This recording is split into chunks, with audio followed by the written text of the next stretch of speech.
What is going on, guys? Thank you so much for joining us right here on Outside the Brand. This is your SummerSlam 2022 host show for July 30th. It's July 31st, 2022. I'm your host, Phil, and of course, this is Outside the Brand. We got Nate, we got Loff here. SummerSlam 2022 is in the books, and it was a phenomenal show. From top to bottom, this show was great. I will have my grievances when we get to one match, because one match absolutely fucking stunk up the joint. But this entire show, it didn't just have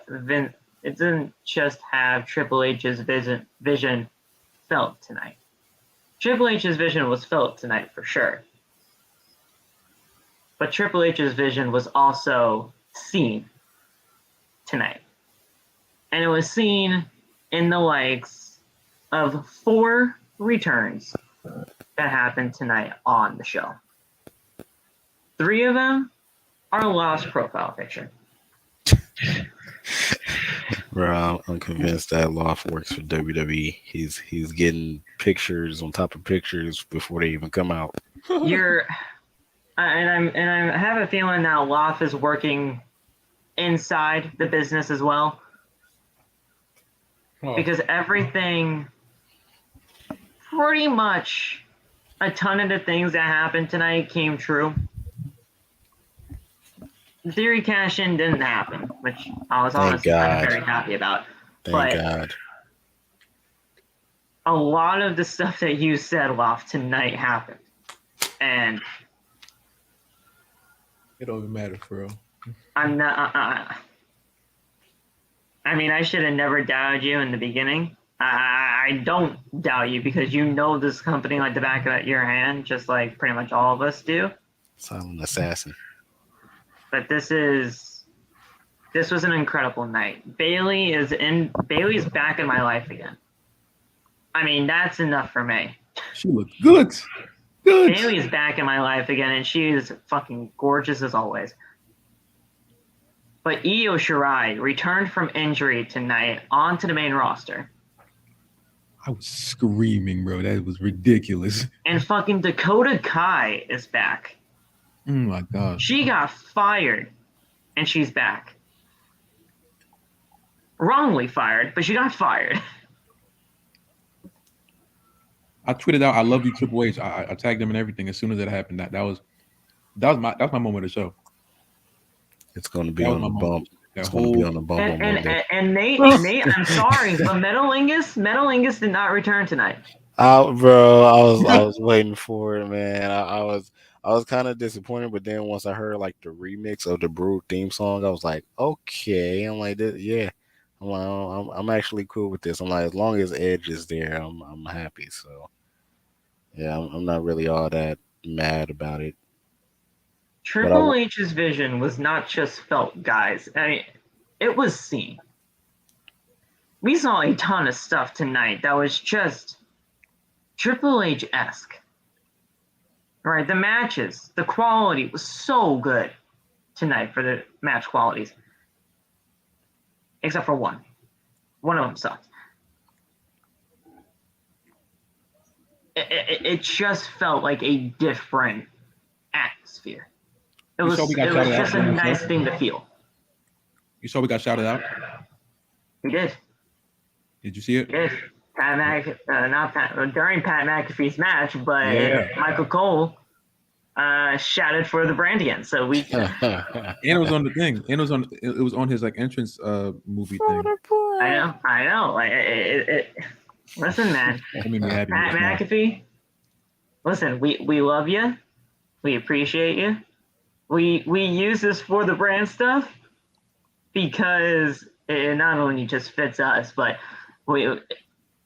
it just makes, everything about what we do and what you do that much better. Everything about tonight, though, guys, was fantastic. From Triple H's vision being seen, from the returns that we had tonight, from the match quality that we were shown tonight. I couldn't be more happy with how this show was going. And the thing is, guys, we gave the show a ton of hype. We gave the show a ton of hype. And if it didn't live up to our hype, we were going to be disappointed regardless. But did it live up to the way that pretty much Russell Talk and a lot of the fans put the show on? I think it did. I was about to say from what I saw, because I missed the whole first hour of the show actually. Oh, what happened, bro? I was dealing with a emergency that what I left the first pod for today. Yeah. No need to share. Don't share it if you can. So I missed a whole hour of the show. But so I missed the Bailey and EO and everything. And then I just tried to check the replay on Peacock, and Peacock was like, "No, sir, you got to wait until tomorrow." So you got to watch it live right now. Yeah, so I got to wait. But anyway, from what I saw, I about to say the show definitely like exceeded my expectations. I was about to say I caught it right at the end of the Logan Paul match, so I missed that. But I was there. I saw the Lashley match and everything else, and from what I saw, it really exceeded my expectations. I was happy with what I saw. So, what you got, Loft? I mean, did this show live up to the expectations that that pretty much everybody kind of put the show on a pedestal for? My answer is complicated because I'm still trying to figure it out. I'm more so. I gave up on a certain aspect of it. Yeah. I'm no longer making predictions on Roman Reigns matches because at this point it doesn't matter. Yeah. And it genuinely irritated me, but I just look at it now as like anime. If you watch anime, there's certain characters that have like plot armor. So whatever happens, they can't lose. That's what I just accept Roman Reigns as now. I'm not. I've totally disassociated from it now. That's the one thing about the show that genuinely irritated me. Just that the match itself was freaking awesome.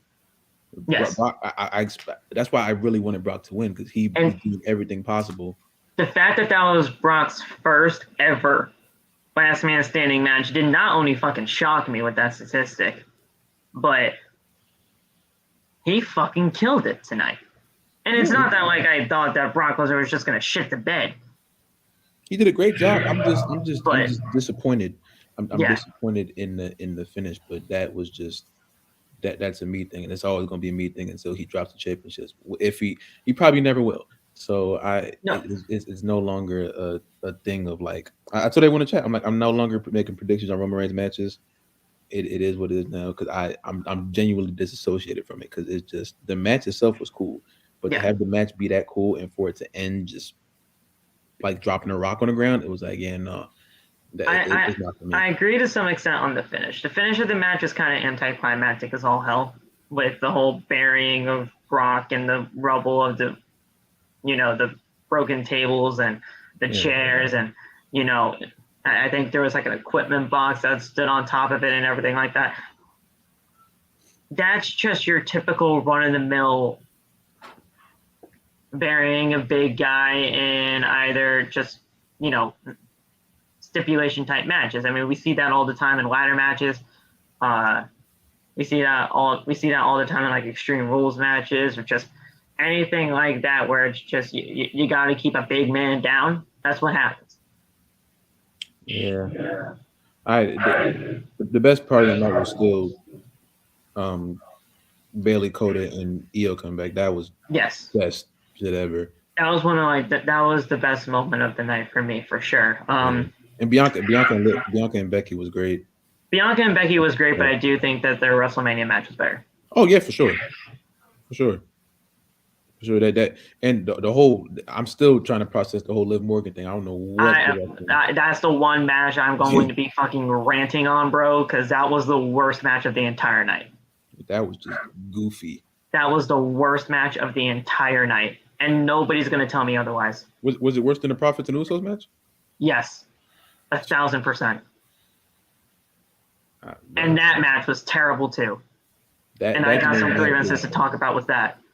That's made me mad because Angelo got beat down to the highest extent, and that ended so anticlimactic too. Man, the matches were cool. It was just the people who won in the finishes were just like the special guest referee made that match 10 times worse.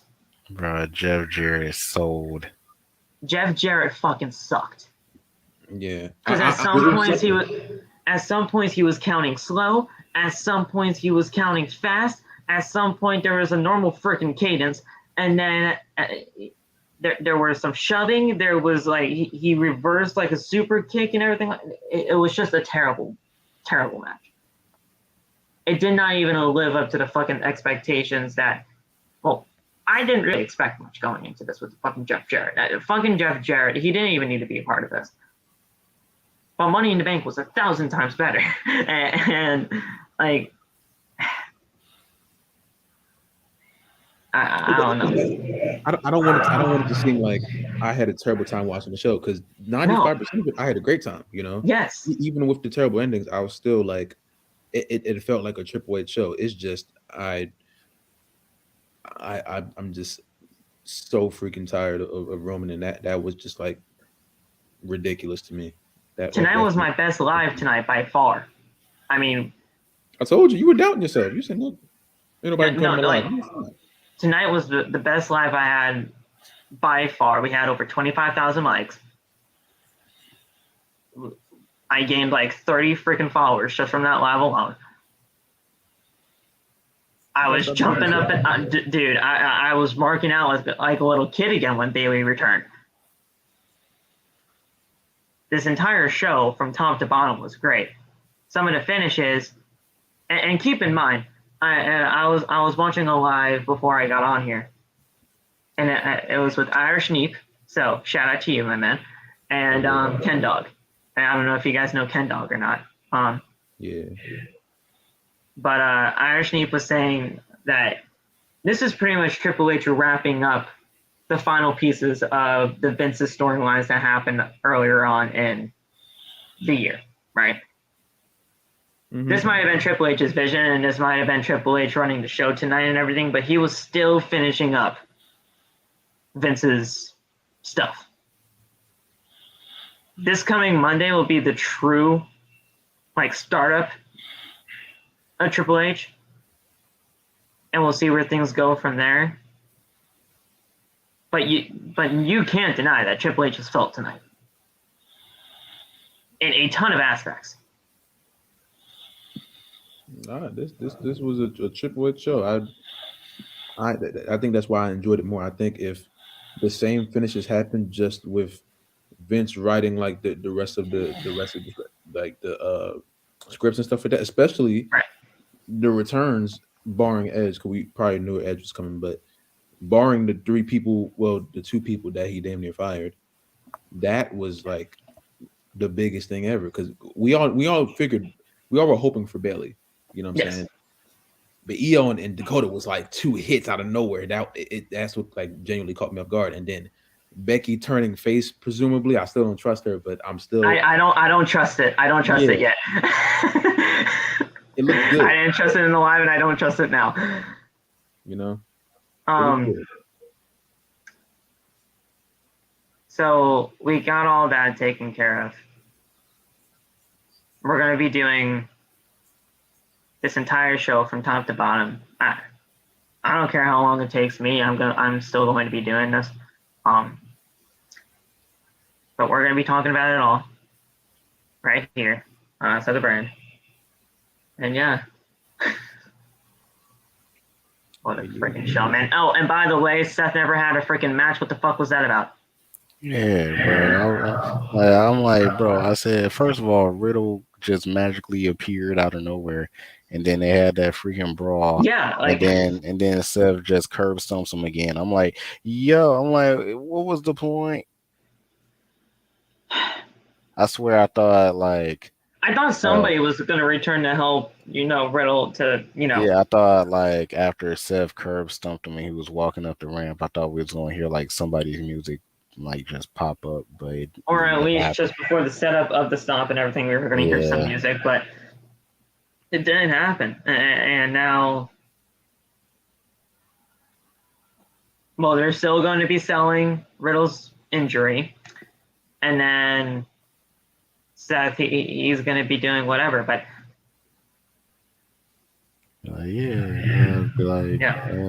last time Riddle had a stinger. Now I don't know.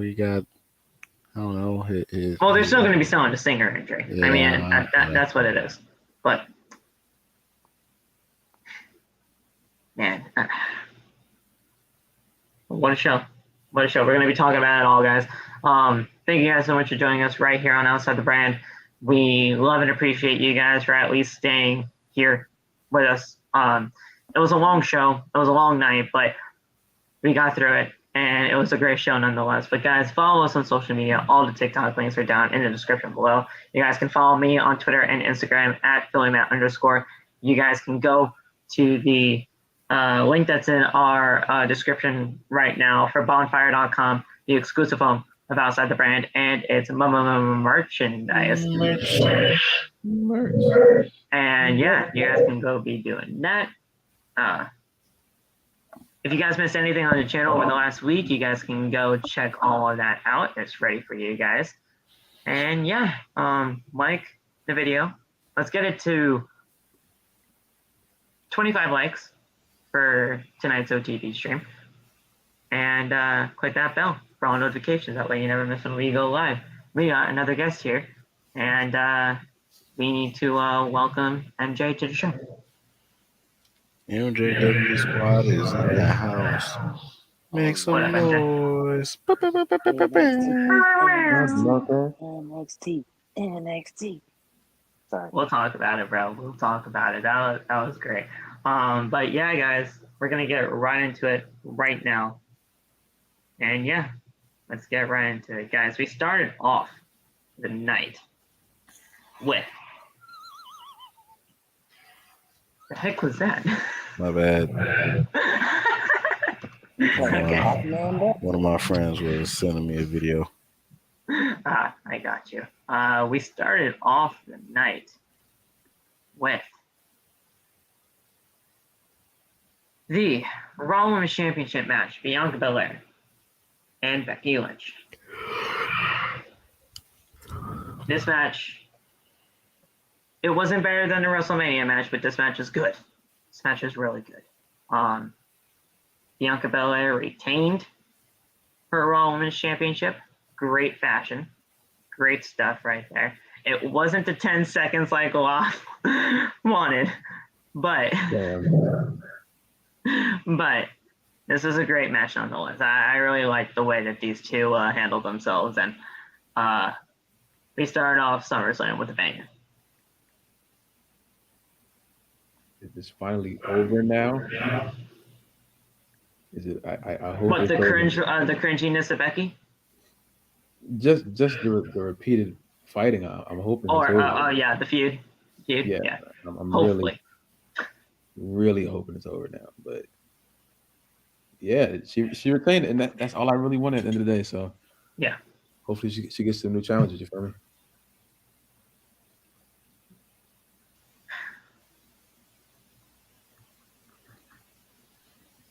Can't think. My bad. What was I saying? Oh yeah. Honestly, I didn't watch the match, to be honest, because I was at work. But I did catch the end. So Happy Bianca won. It should have been 26 seconds. But yeah. Yeah, I told y'all what happened with me. So yeah. Yeah. Go Bianca. Go Bianca. But yeah, guys, this was a great match. This lasted around 15 minutes. This was like a good 15-minute match. And And yeah, they absolutely killed it. So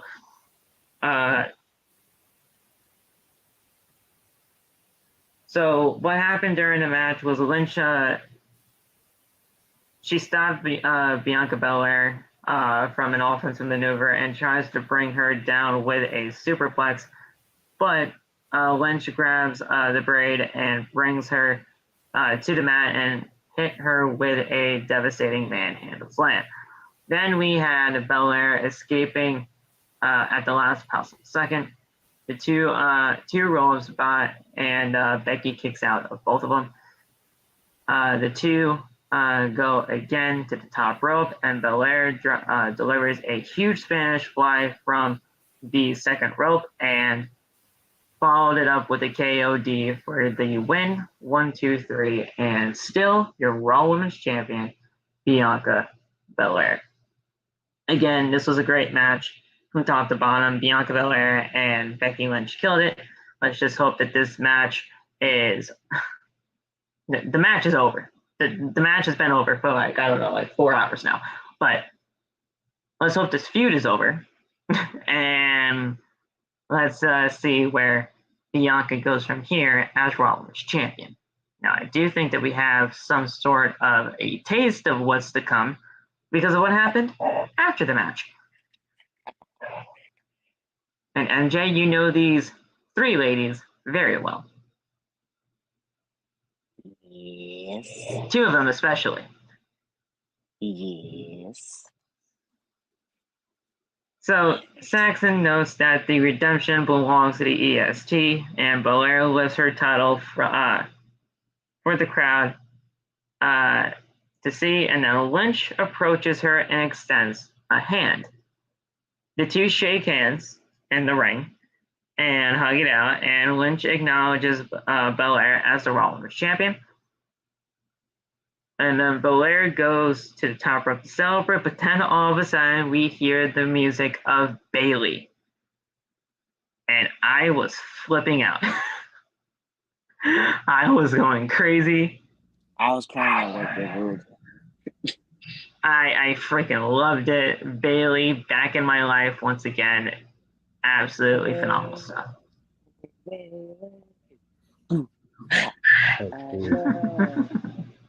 I was on the mic with my friend, and he didn't realize who it was because he didn't realize Bailey changed her music. Oh yeah. But that was like, I was happy, but it was just like I knew it was gonna happen, so like I was just happy to see her, and then that changed in like 15 seconds. I marked out. Even though I had like an inkling that she was returning, I marked out nonetheless because I freaking love her. She's always been a constant for me as like one of the 4 horsewomen that I'm just always going to love, and that was fucking great. So there was that. So Bayley's music hit. The crowd goes absolutely wild for somebody that we haven't seen in pretty much over a year. And Bayley stops midway, and the crowd hears another theme. What the fuck was that? They hear another theme. Sorry, I'm marking on. And it's fucking Dakota Kai. She came back. My wife is back. Oh, yeah, Dakota Kai. I am claiming Dakota out. When nobody says, "Oh, fight you for Dakota Kai," I'll fight. I'll show hands. Okay, thank you. I've loved Dakota Kai. Dakota Kai from the very beginning. Dakota Kai got wrongly fired months ago, and now she's back. I'm about to go follow her Twitch. I'm gonna go stalk her Twitch right now. Absolutely fantastic. That enough to me was change. Have you ever been asked why are you crying at work? It's a weird feeling. That enough to me is change right there with Dakota Kai coming back. And hell, even Corey Graves said, I don't even think that to my knowledge, he didn't even think that he was that she was under contract, and she wasn't. But now she's back. This is why I love Triple H. Triple H, marry me now. Sorry. Too far. And then another music hit, and it's fucking Io Shirai. By the way, okay, for the ones who don't know, and this happened pretty recently, Io Shirai, her contract ended back, like, I think last month, honestly. Yeah. And yeah, so she came back. Bailey has a faction of NXT superstars. Another NXT faction. Y'all can't tell me nothing. NXT. Quietly yelling. Yeah. Yeah, I can't yell the way I want to. Because of my parents. But I don't know if it was just me. The Titantron said Io Shirai. Yeah, but they called her something weird. It was They called her Io Sky. Yeah. That's her new name now. I know. Honestly, The fuck? I think she should keep Shirai. I don't know why. That's why I was so confused. So I just saw that on Facebook, and they were talking about how Bailey, Io, and Dakota Kai showed up, and they said Io Sky, and I commented, and I was like, Io Sky. I'm like, what? I'm like, and it's not even no. IO for Io. It's it's IYO. Like, it's what? IYO. Yeah, like what the. I'm like that better. I'm like that. I said that better be a typo. I'm like that. It's not. It's Io Sky. And, oh my god! And the thing is, she even has it on her Twitter now too. So it's a legit thing. I don't think I realized that Becky Lou is back. So yeah. Yeah, I know. I was just going to get to that. Betty Lou is back in the chat. Well, okay. We acknowledge Betty. Okay. We acknowledge Betty. I don't care. I call Walter. I don't call Io Shirai. I'm gonna call her Io Shirai. It's fucking stupid. By the way, so this means that we could possibly be getting a lot of old NXT talent back. Oh, easily. Easily. Karrion Kross. Oh, please bring back Karrion Kross. I will do anything. I will blow up a school. Sorry. Stop. I didn't say that. But yeah. So Dakota Kai is back. Io Shirai is here. This is just great. So they join the Raw Women's Champion Bianca Belair in the ring. They get in the ring and they have a stare down. And then all of a sudden Becky Lynch comes back into the ring, and those two stand together against the three, and Bailey, Io, and Dakota. That was weird. I actually thought Becky was going to turn, but whatever. I don't trust it. I don't. It was weird for sure, and I just don't trust it still. I don't trust it yet. By the way, did I see what Triple H tweeted on Twitter after that happened? Yeah. And I fucking love it. And we are just getting started. Yeah, we better see some more surprises, damn it. And we are just getting started. I fucking love it. Absolutely great stuff.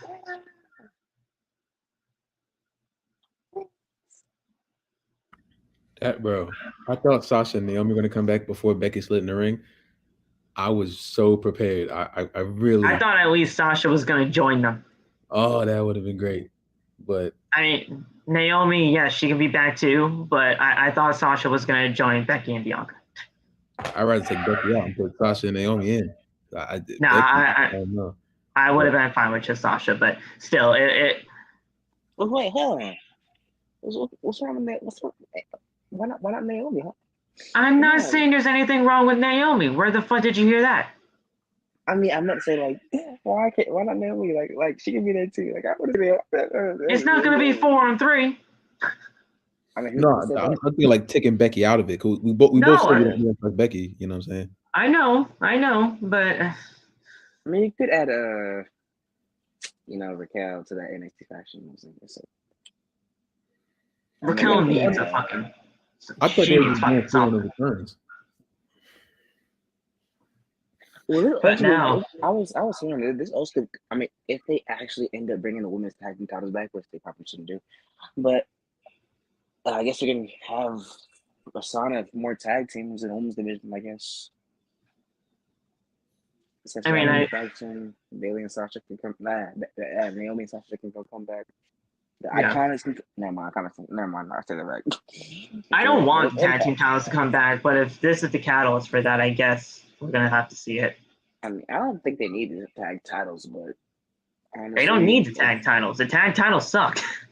If they can actually show and actually make some tag teams that make sense, then I think they should bring them back. But hey, that's me. But yeah, I'm just very happy. Io Shirai and Dakota Kai are back. All right, let me stop freaking out. I'm just a very happy guy. And then the next match was great.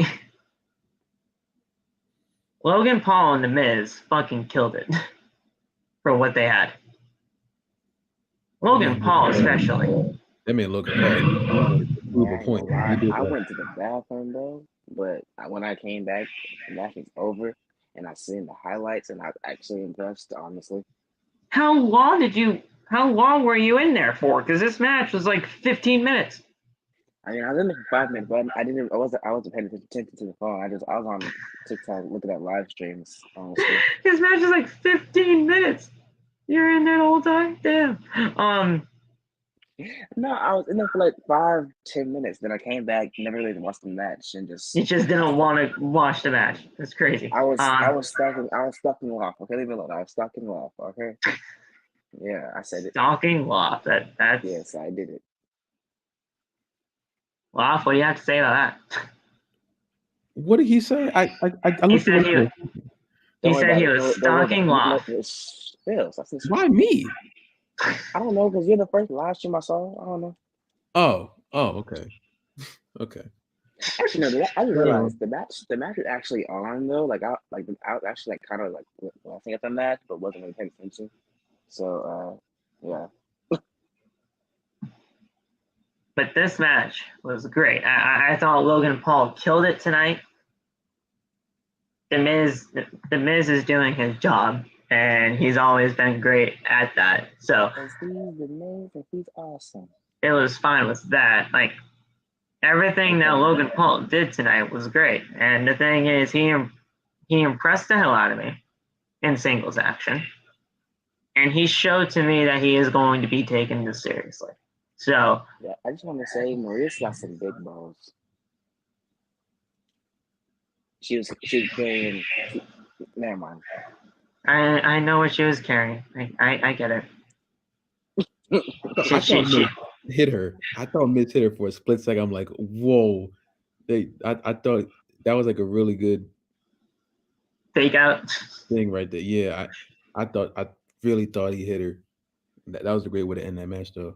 Logan was trying everything possible. He hit her all right, but not in the not. And we were so worried that AJ Styles was just not going to have any type of involvement in SummerSlam. He was here. Honestly, though, I thought Johnny Gargano was going to come back since Ciampa was, never mind. Yeah, I get what you mean, but it was AJ from the start. Like it was going to be AJ. I mean, he should have had a match, but whatever. I should change the actual thing that we're talking about now. But yeah, this match was good. It gave me the respect for Logan Paul in the ring. Outside the ring, I still think it's a complete dick, but inside the ring and everything like that for his career here in WWE. Yeah, I'm a fan. I do. I am. I was impressed, honestly. He impressed me at WrestleMania, but I wanted to see what he can do in solo action and singles competition. He did the damn thing. So, So Paul, he gets to the top rope once again and brings down Miz with a huge crossbody, followed by a standing moonsault. Another kick out from the Miz at that point. Ciampa then attempts to sneak in a hit, but is caught by the referee and he is sent backstage. Ciampa was frustrated and he just did not care that he was ejected from the match. So he grabbed his steel chair and he was just going to sit down and watch the match. But an interfering AJ Styles caught him with a forearm off the barricade, and they were brawling into the crowd until Logan Paul popped back up and hit a springboard forearm of his own. He tried to do a phenomenal forearm. It wasn't as phenomenal as usually AJ's, but he did a springboard forearm nonetheless. He set up the commentary table for a splash, and Maurice tried to stop him, but Paul tells her to watch him, and he delivers a huge frog splash from the ring to the announce table, and the table absolutely exploded. So The Miz then tried to do a sneak attack once everything kind of calmed down, got back into the ring with the $50,000 Pokemon card. And Maurice almost got hit instead with it, but then Paul hit a skull-crushing finale for the win. 1, 2, 3, and that was it. Logan Paul impressed the hell out of me tonight. And now I know that he is going to be taking this shit seriously.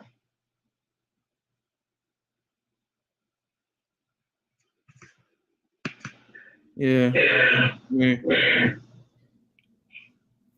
You're just not impressed with the guy? No. It's not even that.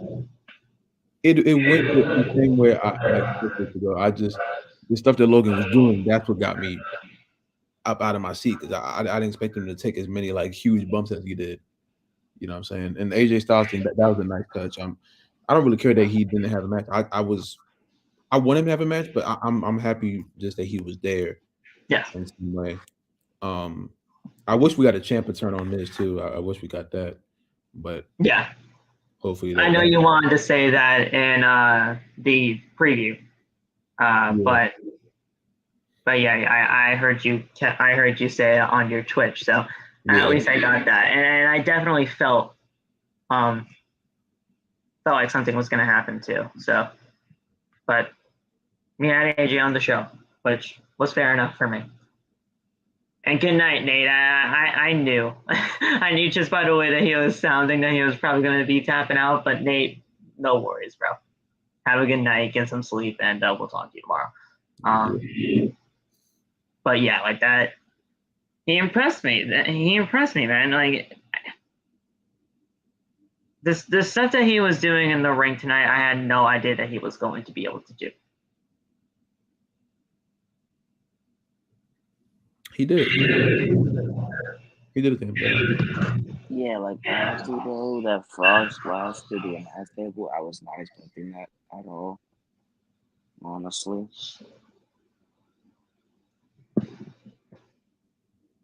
Because what was that, MJ? Honestly, bro, that announce table spot, I wasn't expecting. Honestly. No. That's really the only spot I wasn't expecting. Yeah, no, I did not expect that at all. It was crazy. Everything about it was great. Yeah, Logan did his thing. To be honest, and this might come as a, I don't know how this is gonna sound to you guys, but Logan Paul might be one of the, if not the best celebrity type wrestlers that WWE has really gotten in quite some time. The man is technically sound. He knows what he's doing in that ring, and to be honest, He's one of the best that WWE has gotten when it comes to celebrity involvement ever. Yeah, The man can do it. Always good though. What was that? Sorry. It seems like he really cares. Yeah. So I think that's the best part about it. I hate when the celebrities come in there and they just doing it for the check. He seemed like he really, really cared Right. about what he was doing. So I appreciate that. I guess I'll give him his credit. Yeah. Give the man his credit, man. He did great tonight, and then all of a sudden, if he cares, you're right. Honestly, bro. Despite how I feel about him as a person, bro, when it comes to his passion and the show that he actually entertains me on, of something like wrestling. I like wrestling. I'm passionate about wrestling. And to see a celebrity actually come in there and actually have that same passion is pretty cool. So yeah, respect to Logan for that. yeah. I mean, yeah. He was just impressive out there tonight. I know a lot of people don't like him for his personal life, and that's honestly perfectly valid. The man's not really all that good of a person outside the ring, from what I hear. But I don't think his personal life should take away from what he is going to be doing inside his WWE career. I think we should try to at least separate what he is going to be doing in his WWE career from his personal life. Because his personal life, I get it. He did terrible things. But that shouldn't just carry over into what he is going to be doing in WWE. Let's give him a chance. Let's see what happens. And he honestly cares from what we see. So I'm going to give that. I'm going to give him that. And we'll see where things go from here. And that's coming from me. I don't like the guy from Adam. And that's coming from me, saying that we should just try to separate that as much as we possibly can, even if we don't like him. But yeah. So Logan Paul picked up the win. He looks into the camera after the match and says that is how a champ does it. I don't know. I don't know what that means. He's saying champ already in his first singles match. I don't know what that means. Foreshadow. But if it's a foreshadow, please don't have him be the one to beat Roman. Please. I just got a new cutscene that I've never seen before in 2K. I just want to let that be out. Let that be known. Oh, God. So we saw a Pure Life sponsorship from the Maximum Male Models. That's Pure Life water. Ill, and ill. Yeah. I will take that water and spit it like I'm Triple H. Ill. Get some Pure Life tomorrow. Marseille and Bonsoir. They were doing the damn thing, and Maxine Dupree was with her two associates. And yeah, just Maximum Male Models sponsored by Pure Life Water.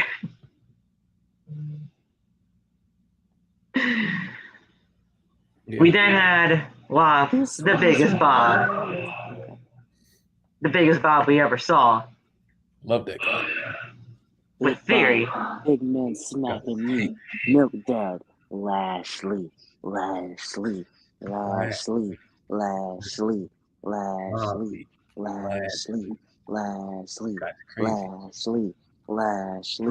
Theory. For the US title. That's dope Theory to you. No, he's just Theory to me. Dope Theory, Mr. Money in the Bank, your next Undisputed Universal Champion, yes sir. I'm just saying, bro. He gonna be the next champion, bro. I'm just saying. I wish I could trust that, bro. I really wish I could. I don't anymore, but it is what it is, bro. This match was decent. Nobody really expected Theory to walk out as U.S. champion. At least I didn't. It was decent for what it was. It was just your normal run-of-the-mill Bobby Lashley and Theory match. Theory won. Not Theory. Jesus Christ. Bobby won. My God. I'm sorry. I'm freaking tired. Bobby won. Hurt luck. 5 seconds. He fucking tapped out. He tapped out in 5 seconds after being put into the hurt lock. This match was more than 5 seconds. It was under 5 minutes. It clocked in around 4:45. But yeah,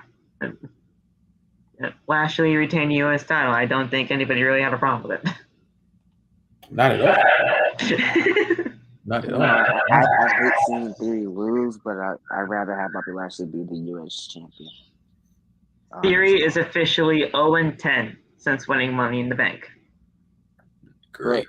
Theory is officially going to be in the WWE Universal Undisputed 7-11, whatever, stupid championship. Yeah. Leave me alone. I can't speak today. I'm tired.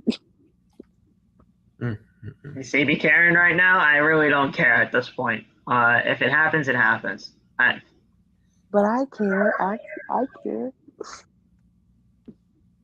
I like listen, I think Theory's great, but he's not ready for that shit, and I'm sticking by it. I mean, Liv Morgan was, never mind. That you're not talking to me about Liv Morgan. You're talking to Loft when it comes to that shit. Okay? Don't be doing that shit to me. What I do? Was that the Raw GM? Hold on. Don't be doing that shit to me. If you're talking about Liv, you talk to this guy, not me.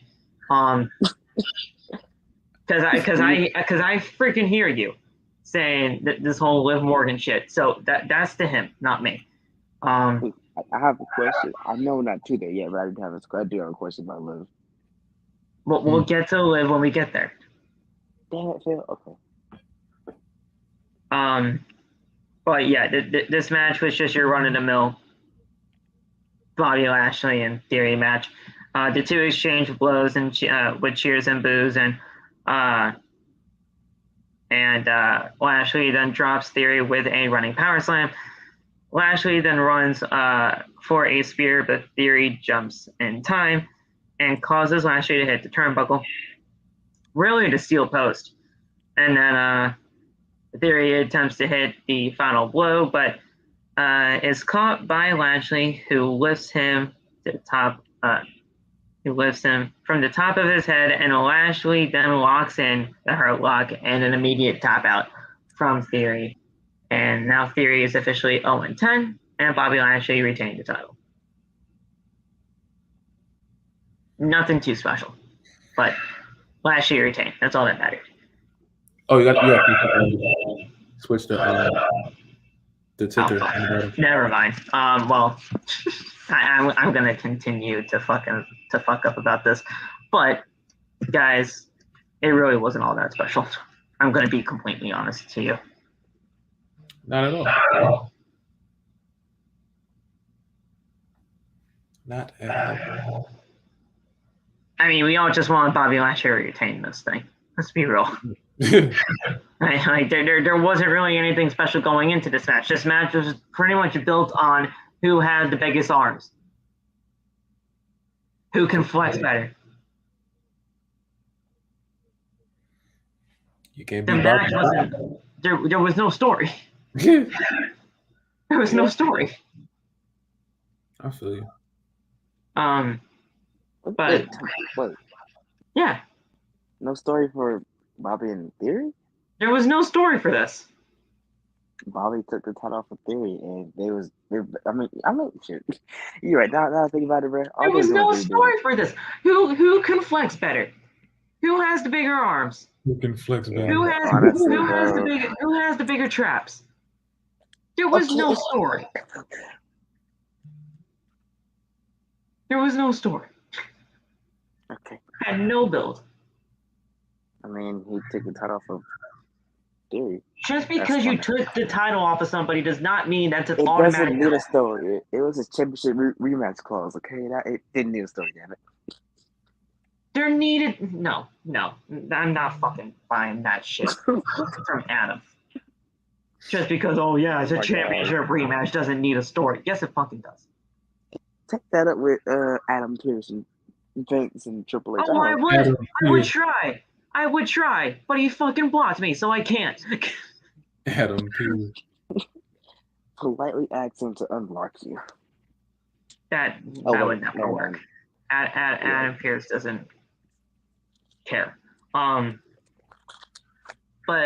up next, we had I don't know how to feel about this match. This match wasn't bad, but this match didn't live up to anything special either. The Mysterios versus the Judgment Day. The Judgment Day are officially dead. Just want to point that out. I'm not jacking that. I'm not jacking that. I'm not jacking that. The only reason why I'm not jacking that is because I think Triple H is going to try at least one more time to revive them. I don't agree with the loss. I think Edge coming back to help to attack them after they won would have made a little bit more sense.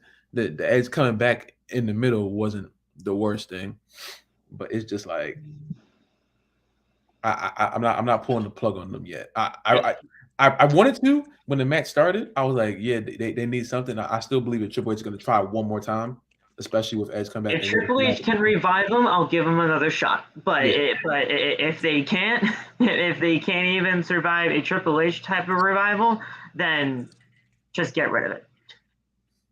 I feel you. I don't think. But the Mysterios, I should have known that they were going to win based on an Edge return. Fucking said Judgment Day. Why?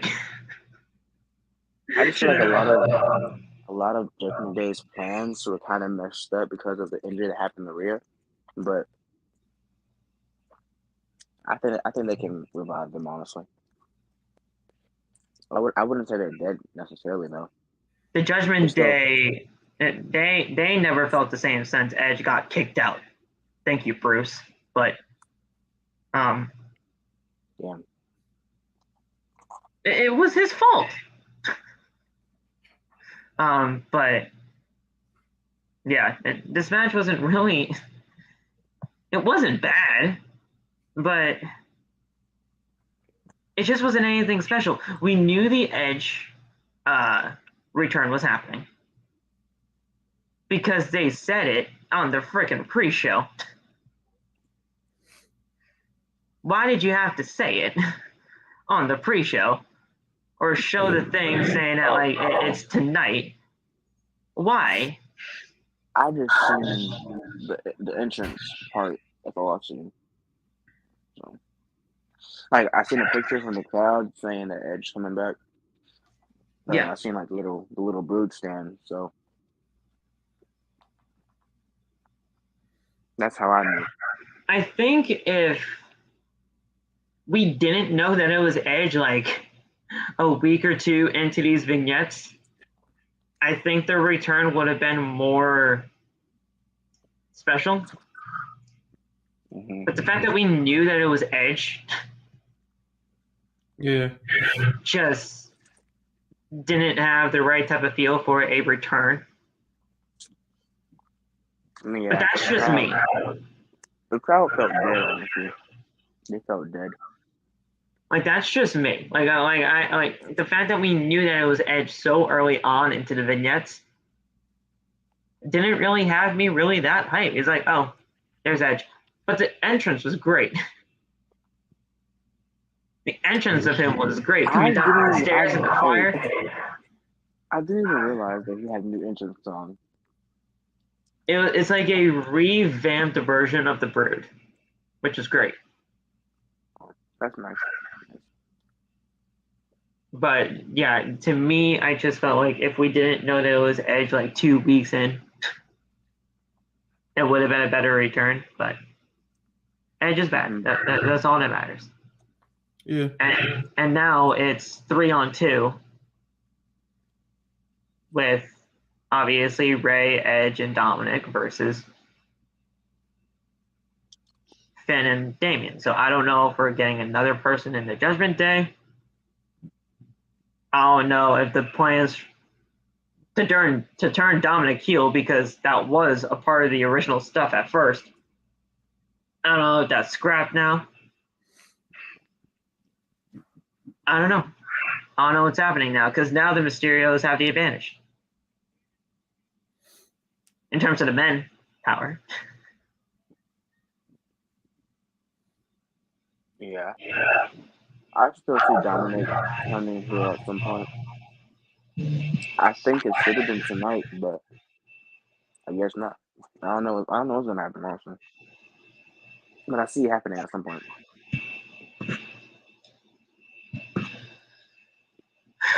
Yeah, I don't know. What do you think, Laf? I mean, I thought the Dominic heel turn was supposed to be tonight, and then we had Edge's return with a special somebody. But the special somebody didn't happen. I think I was just happy to see Edge. I was a bit confused. I don't know why I wasn't freaking disappointed. I guess I was just happy to see Edge, but I mean, I want to see where this goes goes on Monday, because I feel like there's more that's gonna unravel about this, at least about the story first, and I want to see how Monday goes. Really, really bad, because I think that's going to be technically the first Raw that Triple H writes all the way through, unless the last Raw was tomorrow. This coming Monday Night Raw will be Triple H fully.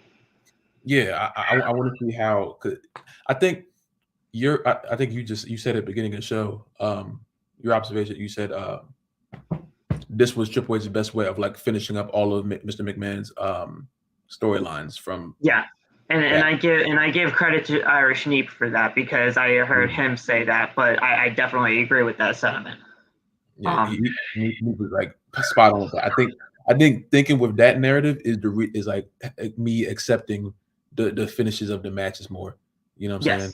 Because even though I was still angry at some of it, maybe that was the right way to just tie it all up and then go into a new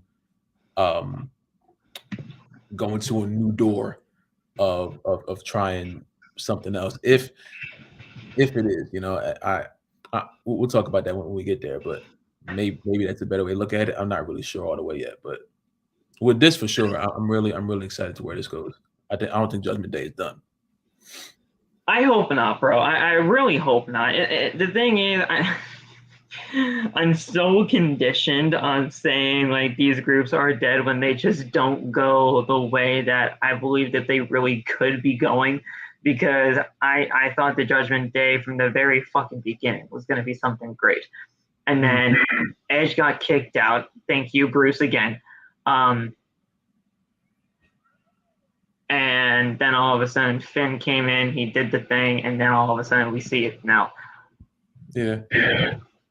They cut off Miles Kennedy again, and if they fucking cut off Miles Kennedy on Monday Night Raw on Monday, I am going to flip a freaking gasket. The man deserves to be heard the entire freaking way. No commercials needed. Fucking let him sing. Miles Kennedy is the greatest vocalist in that fucking genre of music, and nobody's going to tell me otherwise. But they continue to berate this man and putting on commercial breaks during their fucking song.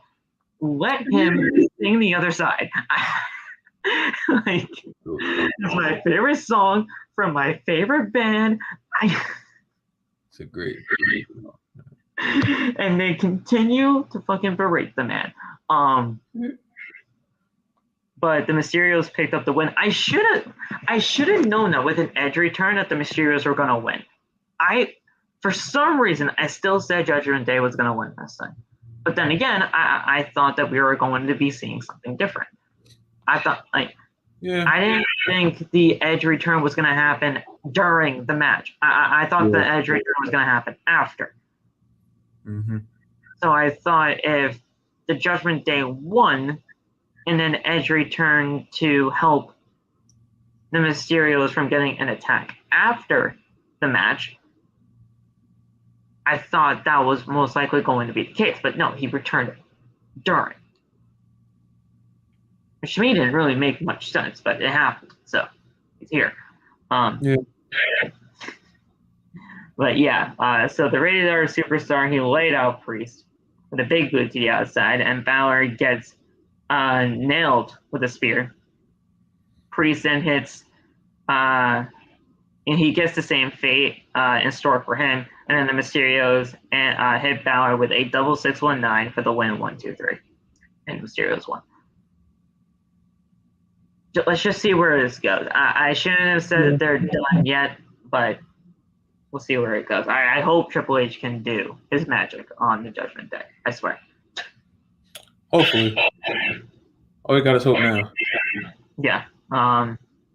Up next, we were shouted out as Pat McAfee took on bum-ass Corbin. First of all, the entrance of Pat McAfee was top-notch. That was top-notch. We had a choir singing bum-ass Corbin on Peacock. That is beautiful. I was I'm like, if Pat can do it, I've been asking for Roman to come out with the choir once. Just once. We were talking about that in your Twitch. We were talking about that in your Twitch, saying, and the choir is singing. And now so we had a choir.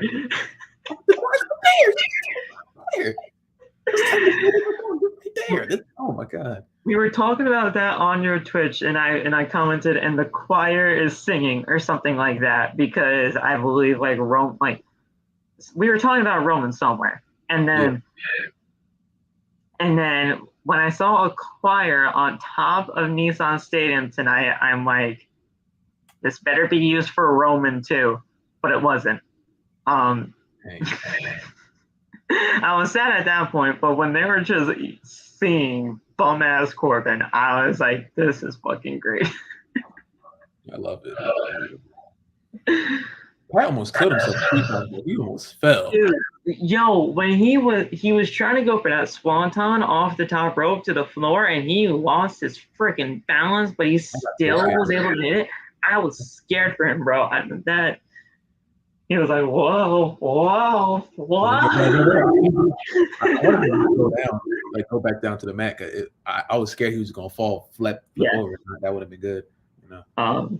But he did his thing tonight. He's still impressive the fuck out of me. No, the guy is great in the ring.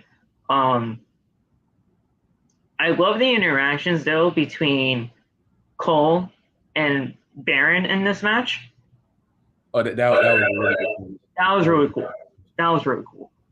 You know, like, you should focus on me, and you should focus on him and not me. Do your actual job and everything like that. That was really cool. It just showed that, you know, the whole friendship between Michael Cole and Pat McAfee is a legit thing. Like, that's not just out there for the fans, like, on commentary. That's a legit thing. So I really did appreciate that. And I even appreciated the little subtleties after the match with Corey Graves and Pat McAfee. Yeah, they're probably good. I think we're going to get that match. I think we're getting that match. I wouldn't be surprised. Corey Graves is officially cleared to compete in the ring again. Oh, there you go. He's been cleared to compete for like a few months now. Mm-hmm. This would be a perfect first match for Corey Graves coming back, because Pat McAfee knows what he's doing in that ring, whether anybody wants to believe that or not. He does. And it would just be a great worker for him. I start by saying, have a good night, guys. Have a safe flight. Same sentiment goes to you, Josh, with what he said. We didn't talk about. I just watched it again. The significance. I know we don't trust her, but the significance of. Oh yeah. We talked about the whole. Yeah. Them shaking hands. That was like I thought. it was gonna end. I thought she was gonna pull her in and like slam her or something like she did. So Right.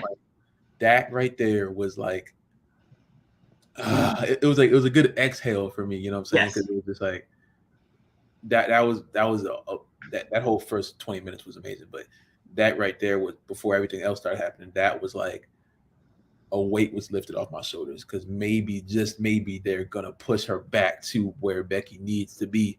You know what I'm saying? I don't want her to be tied in with Bianca, but just no longer being the heel that we know it wasn't meant for her. Right. You know, and that moment right there, I still don't trust the full babyface turn just yet because it's WWE and they always love to go back on some shit. But I think Monday's gonna be really important. Yeah, like you and I have been screaming for something new for Becky, and if this is it, I'm going to obviously be behind it. But you're right, man. Once the handshake happened and the hug especially happened after that, I'm like, good. It's done. Great. Let's do it. But back to Pat real quick. This was a great match. Michael Cole and Pat McAfee, they just deserve to be together forever. This was great.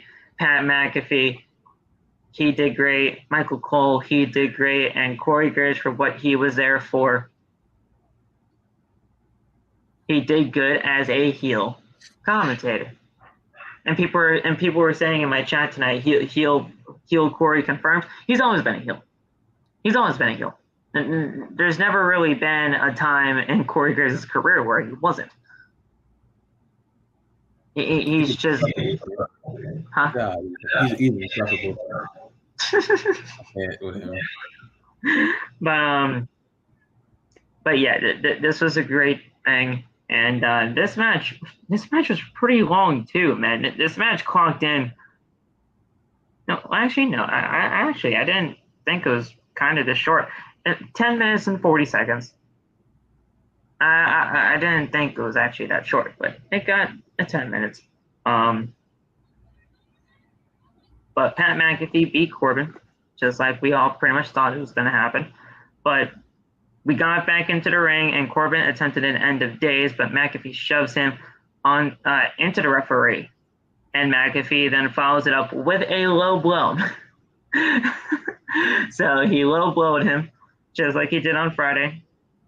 Just like Corbin did on Friday. And McAfee then does the suck it gesture and finished it off with a second rope roll up. Like he did like some sort of like sunset flip power bomb from the second rope.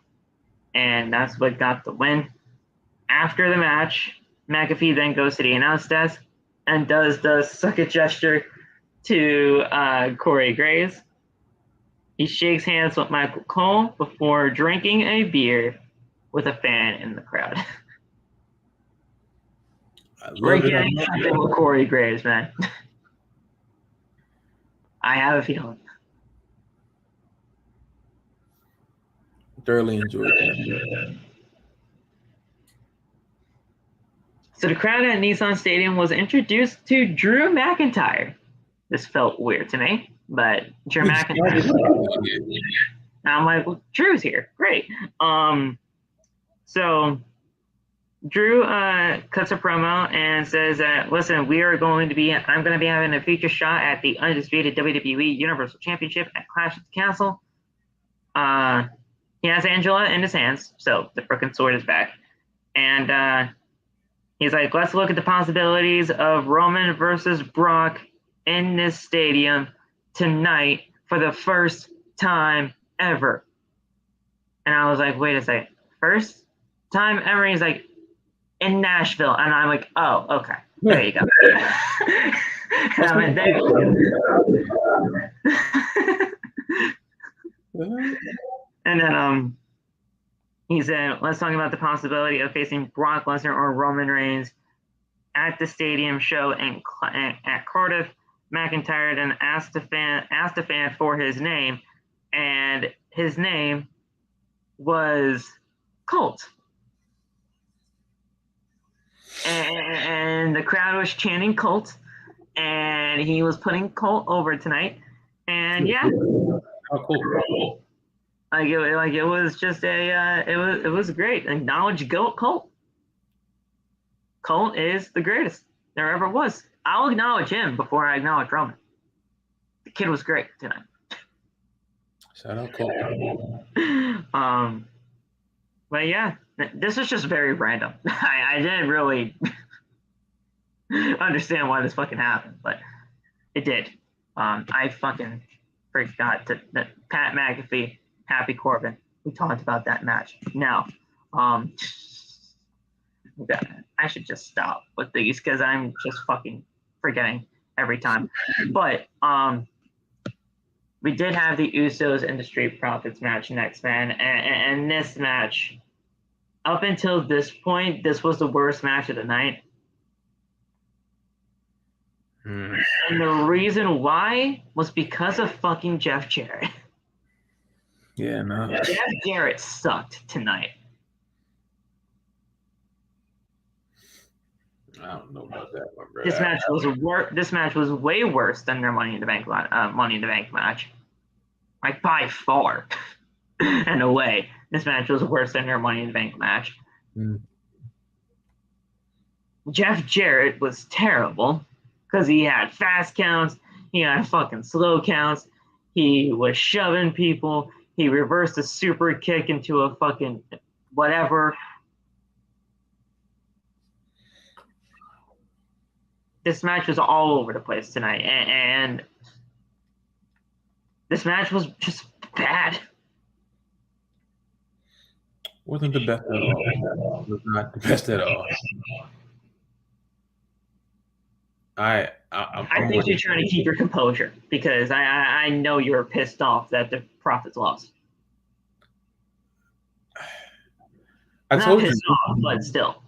No, I was heated because I just think that they were made to look out like freaking like bums. You know what I'm saying? Yes. And my only issue is if this is a storyline wrap up, cool. But there's no other face tag teams to fight the Usos unless you make a new one update. On Monday, they go call some people from NXT or something, or they do a KO and Sammy thing, which I think would be great. But I'm so over the fact that you had the heel champions win with no backup plan. Right. Because like we talked about every night, there are no other faces on the there's no other face tag teams. So now that the Usos beat the Profits, who are they going to fight now? There's no one left there. And now you left the Profits in a weird place because how in the world are they supposed to be looked at as a plausible team when they continuously lose when put in the biggest situation? The only person that you're looking at putting over is the Usos, and right. They have the plot armor. I understand that, but when does this ever end? Right. Yeah. Let's take a look at what's happening right now. So we have the Street Profits. They took care of them. They're fucking done. I don't need to see them in the title picture for a very long time because they've been in the title picture since January. Get them the fuck out.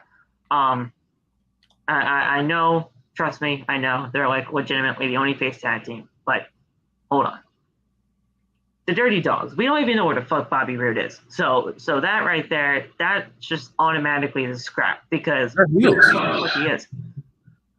Huh? They're freaking heels too. Yeah. So they're fucking scrapped because they're heels, and we don't even fucking know where Bobby Roode is. So there's that. The Mysterios. We're not gonna have the Mysterios back in tag team title picture. We're not. Especially with Edge being back, I don't think that this feud is over. So, so that's not happening. Alpha Academy, they're heels. So that can't happen. I know Dolph is a face now, but we don't know where the fuck Bobby Roode is. We need like missing Bobby Roode posters. Like Real. Like, that's how bad it is. The Judgment Day, like I said, the feud is not over. So they're not going to get a tag team title opportunity right now. Plus they're heels. Yeah, plus they're heels. And then RK Bro, Randy's dead. Randy's dead. And now Riddle's injured. So, or injured. So that tag team's out on the running fucking too. And yes, they're baby faces, but they're out. And there's no David E is actually injured, and it's only Kofi. Yeah, so the Bloodline, obviously, they're the fucking tag team champions, so they can't. They probably could face themselves, and they probably, do the damn thing, but who knows? Who knows how the fucking unified tag team titles work at this point? The New Day, yeah, Kofi's single now. Xavier got ran off, and Big E, he's still recovering. So there's that. The Brawling Brutes, they're heels. They're heels. So that's not happening, and they're not going to get tag team title opportunity. Plus, what the fuck is the tag team? The Usos, again, they're the fucking champions. Yeah. The Viking Raiders, heels. They are heels. They are mega heels right now after what they did to Kofi, or not Kofi, to Xavier. Los Luthorios. As far as I'm aware of, they're a heel tag team. So yeah, and we haven't fucking seen them in weeks. So there's that.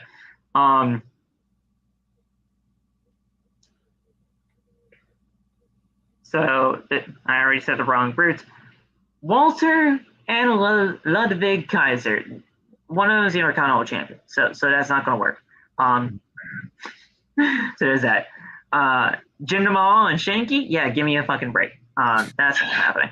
Shinsuke Nakamura and Boogs. Boogs is injured. And Shinsuke Nakamura, I don't even know what the fuck he is. So again, I say, why are we putting them over? Why? There's no one who can fight them. Why are you putting them over? And then for some reason, I have Natalya and Shayna Baszler still listed as a tag team, but they're fucking women, so they can't. But look at the tag teams in NXT right now. You bring up the Creed brothers, they're baby faces. They're massive baby faces as far as I'm aware of in NXT. At least I think they are. Yeah. Because I thought Diamond Mine was a fucking heel faction, but I guess not. They used to be. But yeah, Toxic Attraction, that's a woman. Pretty Deadly, they're heels, I think. They're heels, as far as I'm aware of, so that's not going to work. But you can bring them up if anybody thinks they're ready. Which I don't know if they are or not, but that's that. Joe Gacy, Rip Fowler, and Jagger Reed, they just became a thing, so that's not going to work. They need to stay down there in NXT for a little while and figure that out. Carmella, well, that's not really a tag team, but Carmella Hayes and Trick Williams, that's probably not going to work. That's probably not happening. Josh Briggs and Brooks Jensen, I mean, they're the tag team champions right now in UK.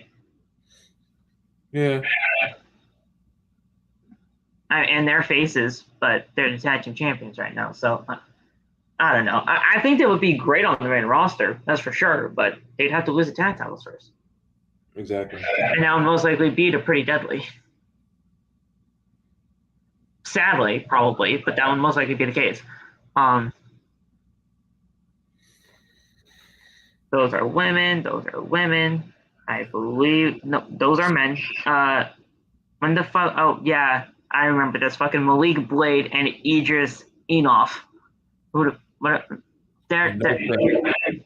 would be fucking hilarious because they're small as hell. And fucking them going up against the Usos would be hilarious even to look at. But that's not happening. It doesn't look like it. And then you're actually pretty good. and then and then those are women. So where I want Mustache Mountain fucking here, bro. Mustache Mountain. You guys, you don't know this because you didn't watch NXT UK I remember we already covered this game. Okay, Tyler Bate and Trent Seven. They are fucking great. They are. It's just if you don't watch NXT UK, you don't know a look about them. They were in the early parts of NXT back before you were watching and everything like that. I believe Tyler Bate is like the youngest ever NXT like UK champion in its history. I think he was like one of the first ones actually. Let me actually look that up real quick because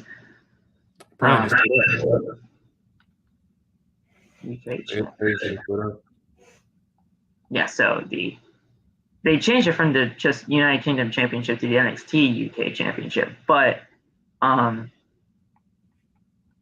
yeah, Tyler Bate was the first ever NXT UK champion at 125 days, and then Pete Dunne beat him for that, and then Walter was the one to beat him, and we all know where Walter was doing with the UK Championship, fucking holding it for 870 days. Yeah. Until Ilya Dragunov beat him. The point is, there are no tag teams in this division. I know I went through a ton of people there, but there are no baby faces. And Trent turned on Tyler Bate. That's right. Yeah. So they split up. So they can't even do that, even if they wanted to. Maximum male models, I guess. That would be hilarious. Maximum male models, I guess. They got nobody besides them.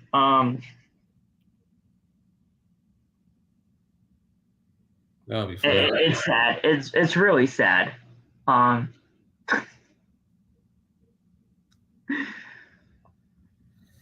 don't know. But this is WWE's fault at the end of the day. Triple H, please revive please revive tag team wrestling. Please. For the love of God. Do something. But yeah, this match was meh. It really was. Fast counts, slow counts, fucking, I don't even know what the fuck that was. So Ford runs with a suicide dive, but gets planted with a double super kick. Ford then gets thrown into the crowd, and Dawkins gets a double super kick of his own.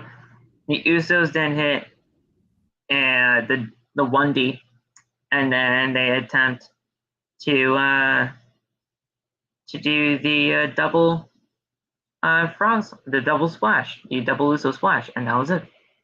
And 1, 2, 3, the Usos retained, and that was it. So after that, we had Kid Rock in the crowd.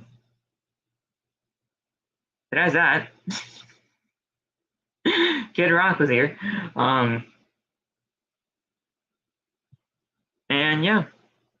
Then fucking Riddle entered the ring for some strange reason. Thought he was hurt. Thought he was injured. But he's here tonight. He's like, yeah, Randy told me to never fucking back down. Oh no.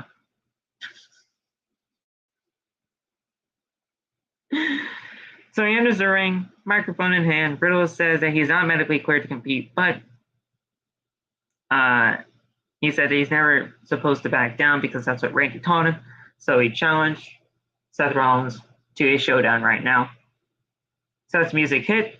They entered the arena. WWE officials tried to talk them out of it, but they brawled in the entranceway anyway. And yeah, after that, Adam Pearce tries to stop them, but a curb stomp happens to Riddle, and that was it. And that's just how they did that. No match.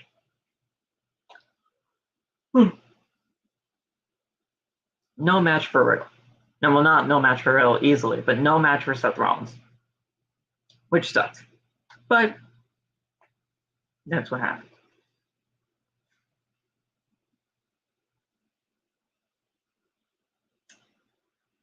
Then I had the SmackDown Women's Championship match, and I want Loft to return. I hope Loft returns.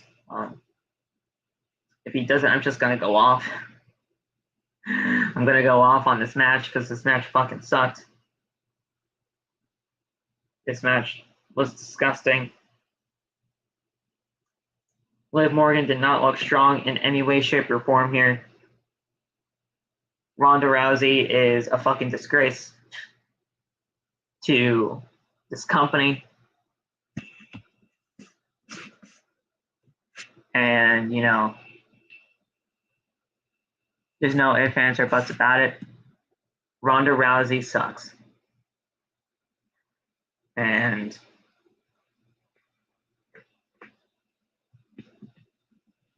yeah, I mean, there's nothing about it that I can even say that's going to be remotely positive about this match. This match clocked in tonight, right? At what was the timing of this match? I want to see the timing of this match. This match clocked in at 4 minutes and 35 seconds.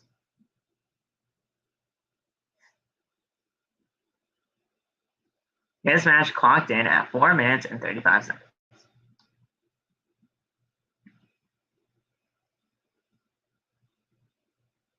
Fucking disgrace. It was a disgrace. It was a disgrace. Liv Morgan did not look strong in any way, shape, or form. Ronda Rousey is a complete disgrace to women's wrestling. And this match deserves to get shit on because this match was disgustingly bad.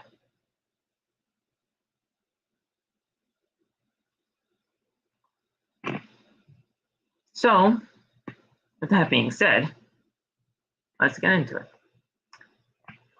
So, the two struggle for some time trying to just, get a pin going, but it happened. Ronda Rousey then again Liv Morgan, who counters it into a crucifix driver, which looked great. Ronda then applies an armbar outside the ropes, and Rousey tosses to the ground before locking Morgan into an armbar again. Morgan then gets her foot onto the ropes. Rousey continues to assault the arm, and another armbar leads to nothing, and Morgan gets to the ropes one more time. The ringside doctor is then asking Morgan if she is still going to be able to compete, and she screams, "Yes, don't you dare ring that bell." Ronda then attempts another armbar, and Morgan reverses it into a pinfall, but taps as soon as the referee hand hits the 3 count. It was in the motion of the 3 count, and she was tapping. Morgan is declared the SmackDown Women's Champion, much to Ronda's disdain. And still your SmackDown Women's Champion, Liv Morgan. Liv didn't look strong here. Liv didn't look strong here by any means. Liv Morgan here honestly looked fucking weak in this. And Ronda Rousey, don't even get me started on her. She was unsafe. She had no idea how to handle somebody like a Liv Morgan in that ring.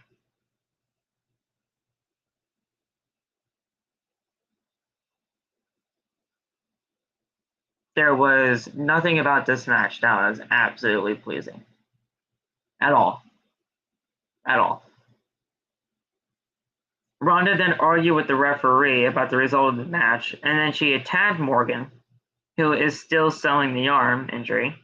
The referee then tries to stop Ronda, but then gets caught in an armbar of his own. Thank you, Aiden, for getting rid of that But the referee then tries to stop Ronda, but gets caught in an armbar of his own. Sean Daivari enters the ring and tries to talk some sense into Ronda, who is livid at this point. Morgan then takes the title and walks away as Ronda stands inside the ring.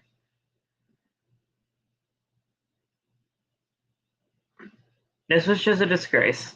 Like,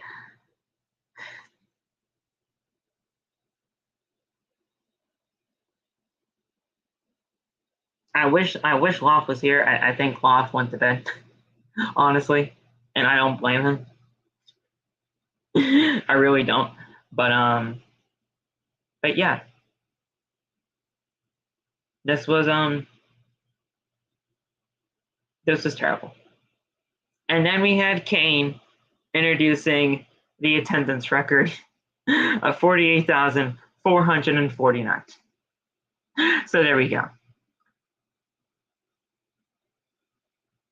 So there's that. 48,449. Cool.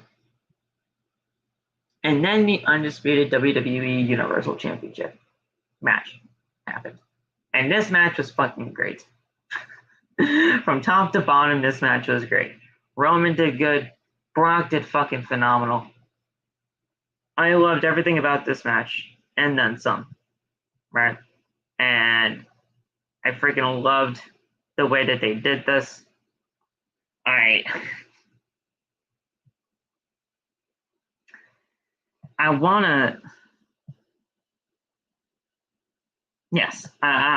to read from the part where Lesnar lifts the fucking ring with his tractor, because that was hilarious, and no, it's just great.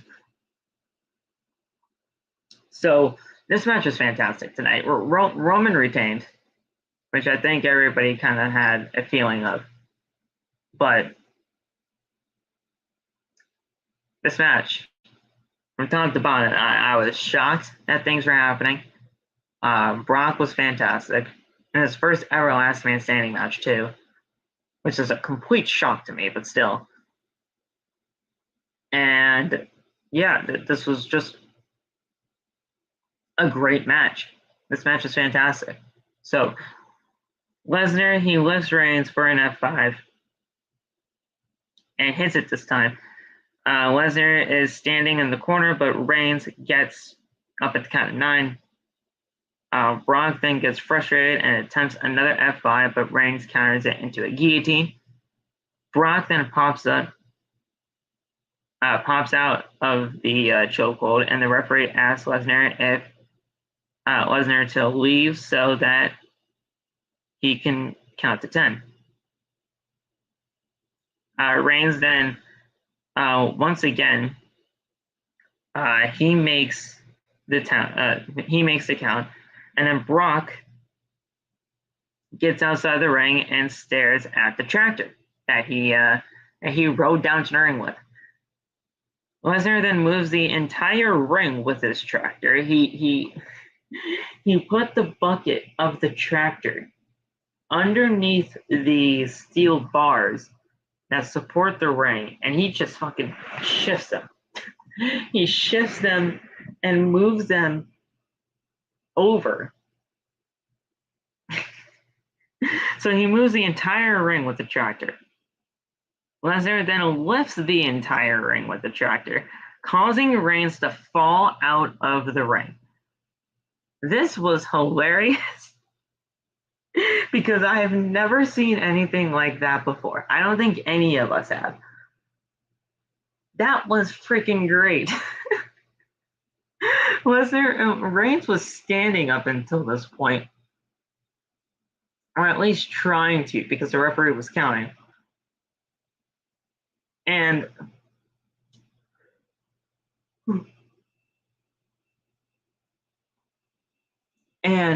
when he got up, shit, I was terrible tonight with the banners.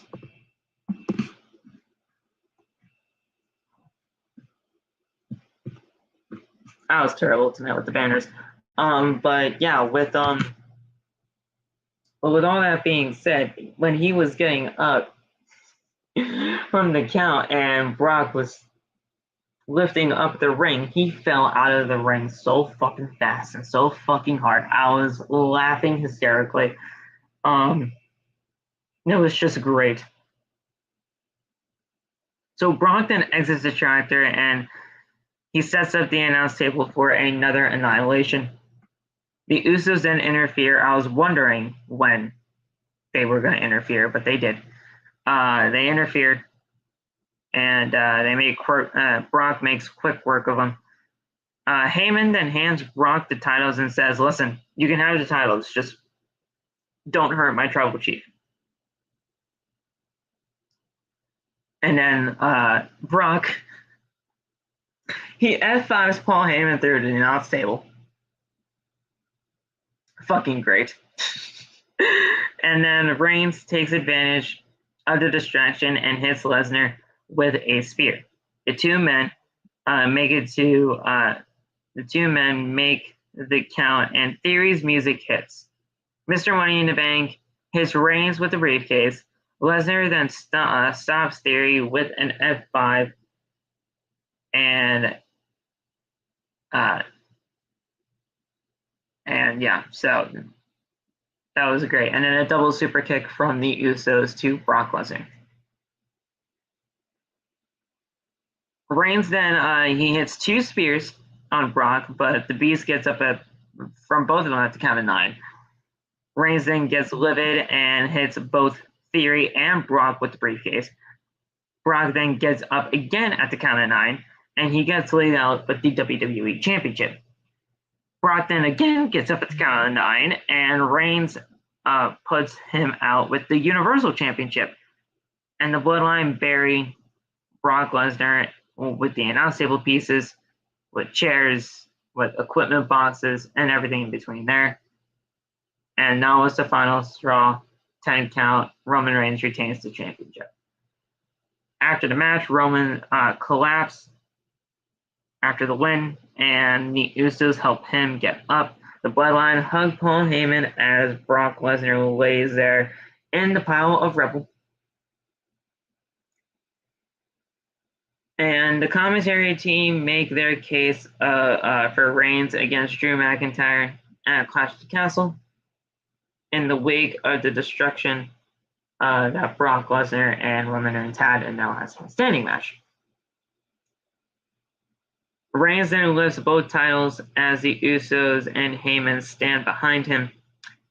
Cole then calls this the greatest last man standing match of all time as the show goes off the air. I honestly can't even disagree with this. It's the greatest last man standing match I've ever seen, personally. And I know there's been a ton of last man standing matches, but I honestly can't disagree with him on this. At least in my times of watching last man standing matches. This match is fucking great. The ending was a little anticlimactic with, the burying of the body of Brock with the table pieces and all that stuff. Here he is. He's back. Freaking router died. Huh? My freaking router exploded. Fucking router. We'll go back to that for a second. I was just doing my little wrap up of the Brock match, but we can go back to Ronda's match for a quick second. Please, no, don't go back. I don't want to, but it's kind of my job. I need your opinion on it. This was the worst match of the night by far. And Liv Morgan did not look strong by any means. She fucking looked weak. And Ronda Rousey is a piece of shit. She does not care about this division. And it showed tonight with her being completely unsafe to Liv Morgan. She had no idea really how to handle Liv Morgan in the ring. And then the fact that she attacked the referee, she attacked Sean Debari. Yeah, this match had no business really existing. I did not like the way that this match went down at all. Yeah, I don't know. They're trying to make sure like I don't know what they're doing. This just was just wrong on all points. I don't know if you're setting up for a rematch. At this point, I don't want to see a rematch because if you just did something like that, what's the point? Ronda should just go or something because I don't know. It was just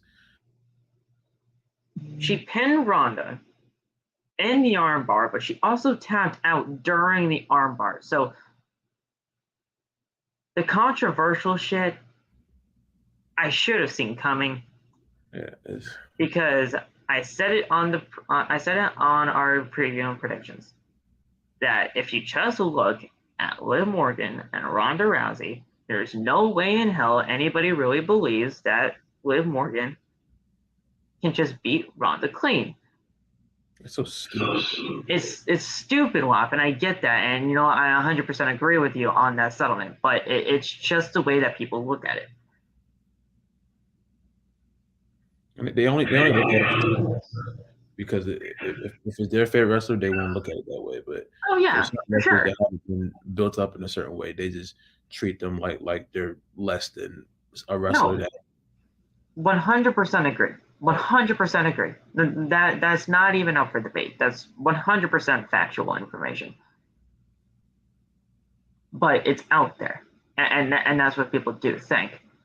We're most likely going to have to get this match again because of the controversial shit, and I don't want that. Honestly, I just want Ronda fired. I do. I want her gone. That's not going to happen. But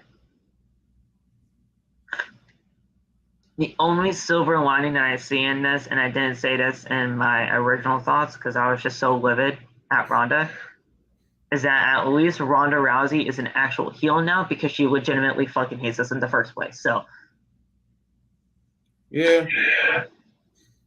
have her be the natural heel that we all know that she fucking is because she just does not care about this business. So I guess there's some kind of silver lining there, but this match is terrible. Like there was nothing about it, and this was the worst part of the entire show. For sure. But then I went into the Brock Lesnar and Roman Reigns match, and I read from the part to where Brock brought the tractor down and tipped the ring over. God. Down. I'd never seen anything like that before, ever. I don't think anybody really has. I mean, I think that's like a first time ever for everybody. But what the fuck?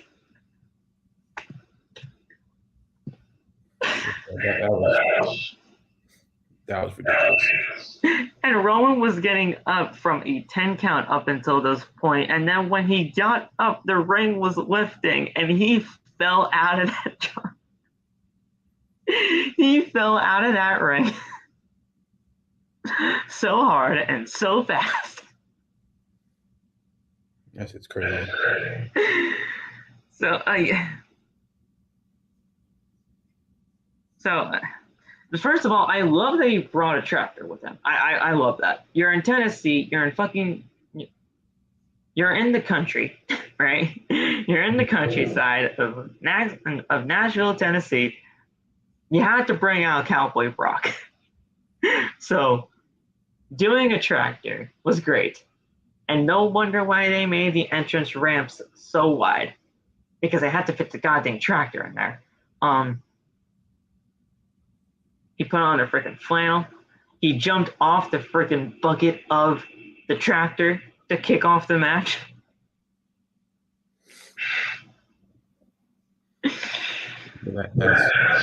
The match was great.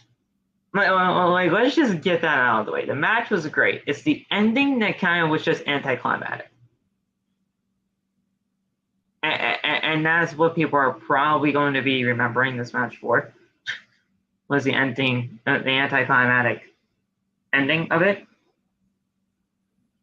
but with Brock being in his first ever Last Man Standing match, with Roman killing it, this was a great match. Roman should have lost. Roman should have lost because Brock had that match fucking. he had it for the entire time until things kind of went downhill with the Usos and all of a sudden Paul and then Theory and then all that. So I think I'm never taking his championship run serious because right when he's about to lose, it's just Usos, Paul, and anything else. It's just like, why am I watching it? You know, I'm so serious about just not giving predictions anymore for that. Yeah, I don't believe anything anymore. I don't believe in anything with this because I like to think that this is a story ending and maybe something will happen at Clash of the Castle, but I don't believe it. And I don't believe it. My belief of it it's not unwarranted. It's the fact that you've made it to this point where he's just like an unstoppable entity, and it's like, what's the point of even wrestling him? I called this at like the very beginning of his run. He's like a fucking final boss. And that's the thing. I hate that narrative too because in video games when you have a final boss, like say if you're playing like Super Mario, and you're Mario or Luigi, and the boss is Bowser. You're going up against Bowser. Bowser's at least destructible. He has weaknesses. You beat Bowser. Yeah. And then you go into the next world, and then you beat Bowser again, and he just gets stronger and stronger. Roman Reigns has his weaknesses. Roman at this point has nothing, or at least it looks like he does, but nobody can exploit that. That's what I'm saying. Roman Reigns is not a final boss. He's the number one definition of. At the beginning of it, I was saying that because it looked like that at the point because we were just getting started. Now, that narrative ship's gone. That's the way he has unstoppable plot armor. So if it took 4 people to beat him, it took the suplexes and the tables and literally lifting the ring off of the ground. And that can't beat him, what the fuck can? You're not going to sit here and tell me that a flying boot from Drew McIntyre is going to be the thing to do it. Yeah. They ruined it. And I'm not going to put all the blame on Triple H because Triple H came into a burning house with no water or nothing to get he was trying to make his way out. And it's going to be an improvement, but maybe it was my fault for expecting a quick change, even though I think it should have happened. But you have a weird situation because if Brock literally did everything besides murder this man on live television, how am I supposed to believe that Drew McIntyre is going to boot him and beat him? You're right. Roman was in a tractor, got dumped onto the ring, ring, gets lifted up, dumps him on and he's just fine. But you're supposed to tell me that Drew McIntyre is supposed to come on the other side of the ring and boot him once and now he's done? No, because now you've ruined it. If I was Brock Lesnar, I would have put him in the truss of the tractor, that bucket, lift it up, and just leave him there. No, I said, I thought once he looked at the ring, he was going to get Roman, put him under the ring, and drop the ring on him. What I thought was going to happen was I thought they were going to try to have Roman get pinned under the bucket of the goddamn tractor. That's it. He probably lifted up the tractor on one finger and threw it into the crowd. And they probably would have done something to where he would have just magically powered himself out of it. But what's the point? Why am I watching these matches for? What am I watching these matches for? Yeah, I agree with you. I do. It's just I don't know. I don't even know what to say anymore because it's bad. You don't have to blame Triple H for bad. No. it's bad. Yeah, like, and it's going to be bad until he loses. And it's not even because I got in an argument with one of my friends because he was like, if it was Jeff Hardy, you wouldn't feel the same. I was like, no, that's probably one of the most stupid things I've ever heard anyone say, because right. It doesn't matter who it is. The fact that you have one person who literally cannot be stopped unless you damn near put a bullet in him in a match is ridiculous. There should be no reason why this. That is the end game here. Yeah. Of course, we're going of the days of like extremely violent ECW matches and stuff like that. And I never want anyone to get hurt in these matches. No. Like for real, you know what I'm saying? Yeah. Sure. And I also understand the aspect of Roman Reigns' real life battles of leukemia and all that stuff. Yeah. From that, and that's something I'll never take away from him, because he came back and now he's as strong as possible. But at the same time, you have to take into the fact that there's no more unpredictability in these matches, because Brock literally pushed that to the limit tonight. I was done with this whole feud or this whole championship run last year at SummerSlam, and now I thought it couldn't get worse.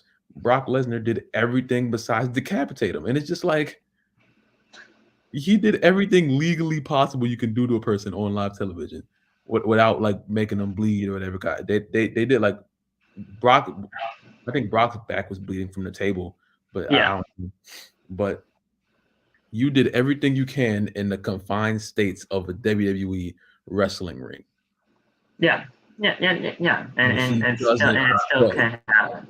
But you hit Brock with a title belt, and he's just done. Stop it.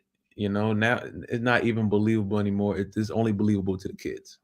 It's only believable to the kids and the people who are so blinded of their love of Roman Reigns they can't realize when something doesn't make sense. This is not an attack on Roman Reigns and the bloodline. This is an evaluation of what is realistic and what isn't realistic. Yeah. Why are we building this man to be Jesus Christ when he is in fact not Jesus Christ? Why are we building up this man to be this unbeatable entity? Why are we putting him in matches? Yeah. At this point, he probably is never going to lose, because he's just going to run through everybody. Everyone's like, oh, Drew's going to beat him at Cardiff, Wales. I have no faith in that anymore. Because what is Drew McIntyre going to do? I don't even have faith in that anymore. I don't. What is he going to do? And I think, and this is how I know it's like more of like a people thing instead of a Roman Reigns thing. I'm on live, right? I want you to look at me. I'm on live, right? I had an overall of like 200 people in the whole live, okay? Same. At one point I did, especially that match. Roman Reigns loses. That goes from 200 to 500 people. In my chat, it's just do. And I'm sitting there looking, and 95% of it, they acknowledge me. Yeah. They're not even realizing that we just saw one of the most ridiculous finishes. Anticlimactic finishes and last man standing history. The fact that they love Roman Reigns so much, they just realized they would. I don't know if they realized or just chose to ignore it. That they just watched a man go through every possible physical pain and get back up. And now I'm supposed to believe that now, since it's going to be in Drew McIntyre's home court, that him hitting a boot on him is supposed to stop him. You watched a 23-minute match, and everybody that is a Roman Reigns, I'll say it on this fucking live. We cuss on this shit all the time. A Roman Reigns fucking dick rider can't figure out the fact that that ending was completely unrealistic. You can love all you want. I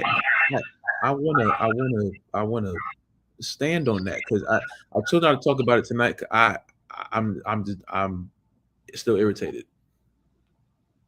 The fact that you had all of that happen in that match, and Roman Reigns still come out all the Usos interference, and the Brock and the Paul Heyman taking the bump, which I think the F5 on the broadcast table was brilliant. That was beautiful. Yes. But You had Brock do every possible thing you could.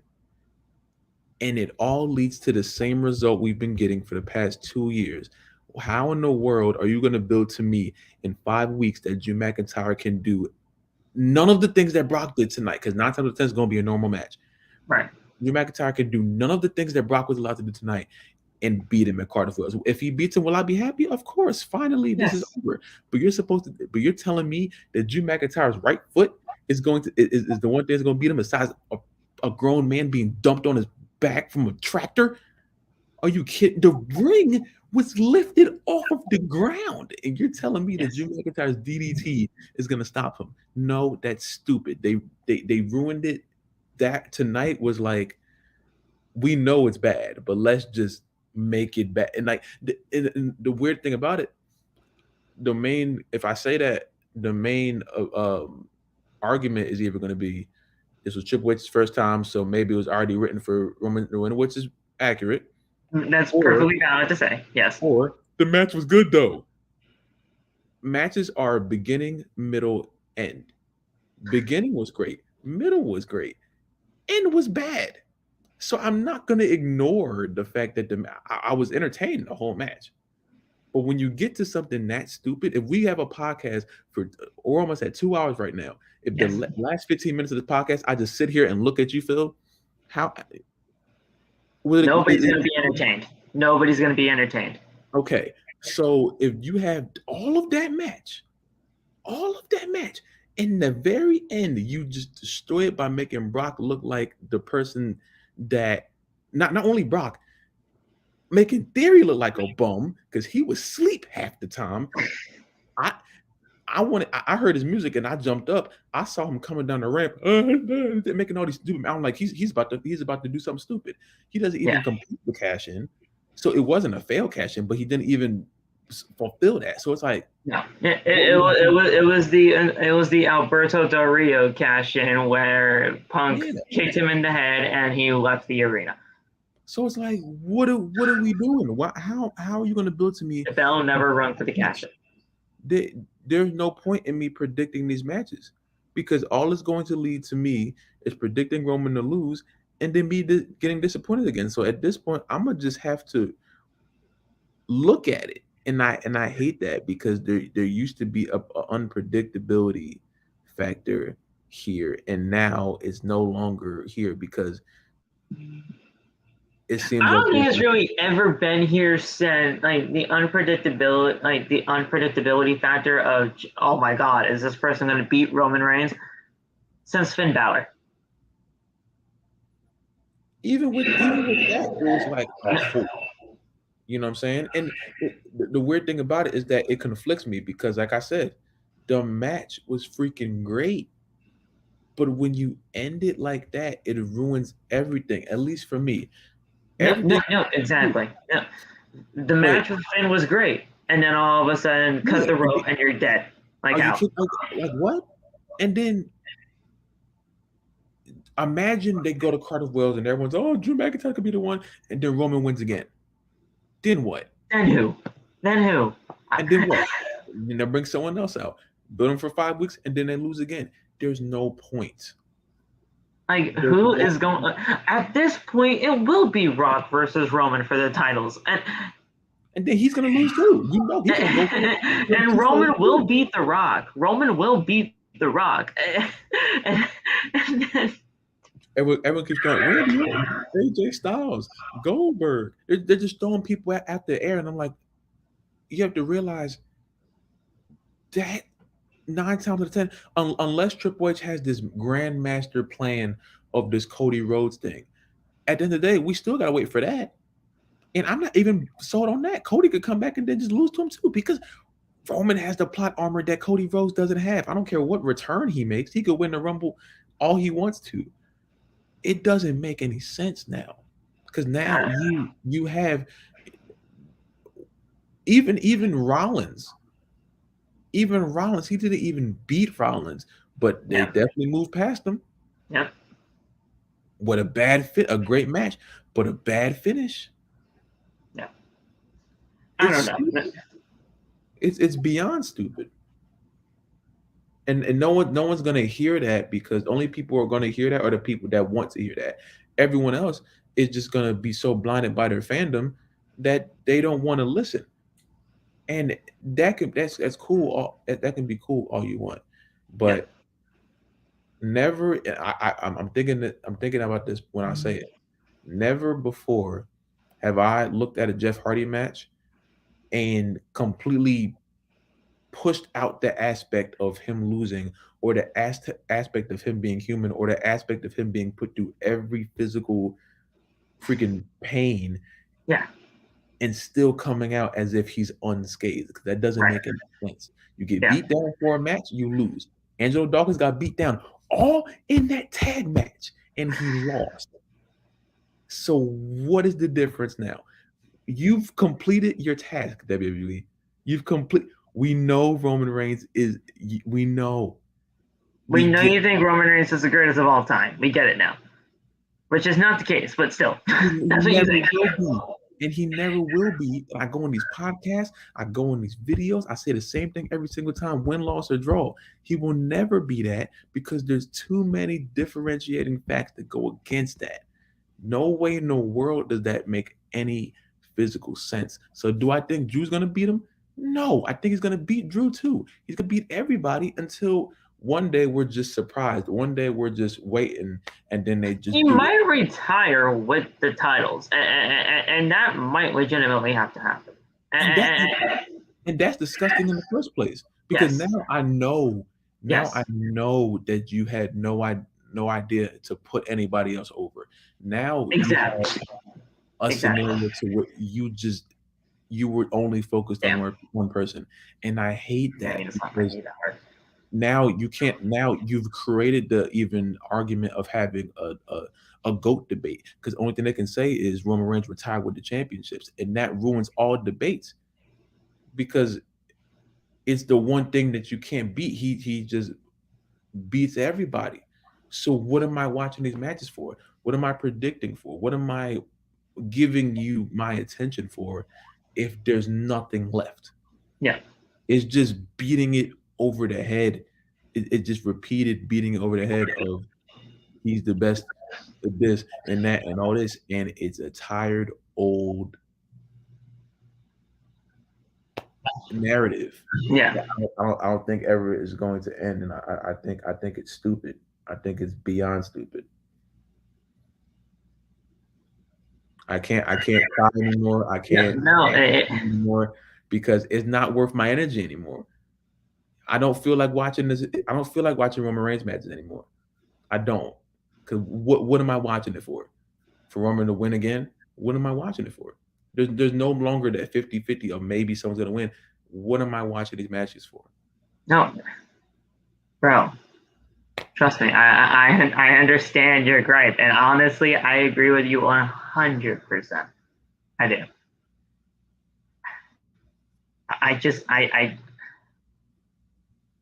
I'm having trouble trying to put things into words, because I should have seen this coming from the beginning.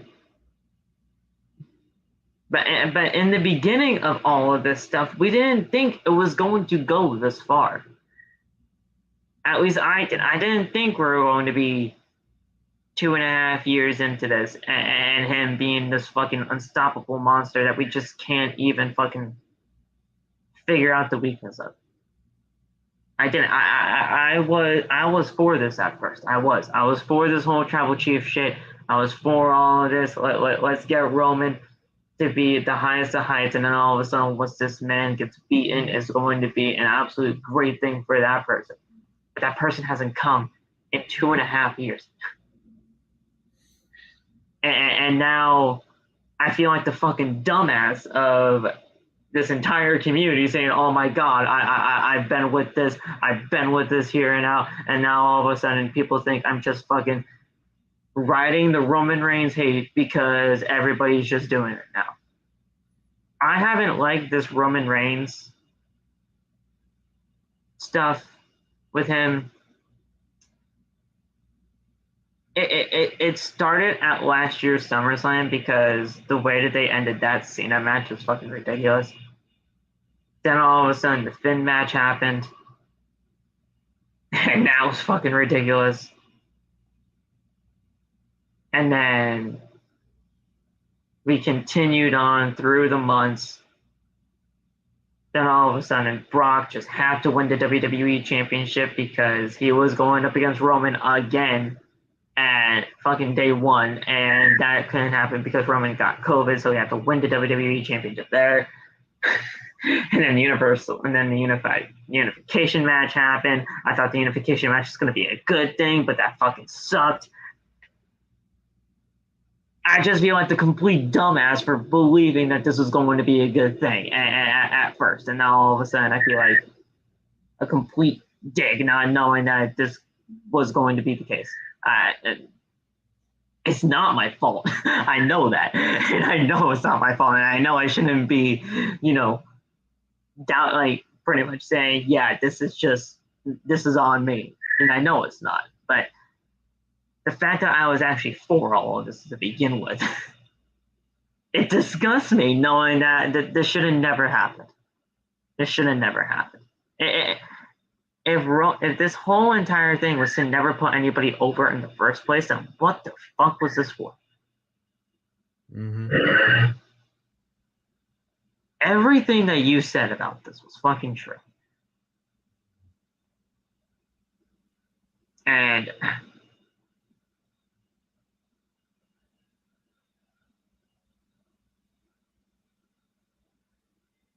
I don't know. I can't really say anything else because everything that Love said, guys, was 100% the way that I feel. So I can't even discredit what he is saying because now that is exactly the way that I'm feeling. I don't know where the fuck this is going to go. I don't believe that Drew McIntyre is going to be the one to beat Roman now. I don't even believe that anybody is going to be the one to beat Roman now because nobody can find the fucking weakness that this man supposedly has. Every final boss, and I'm putting that in quotes because I know you're covering your eyes right now.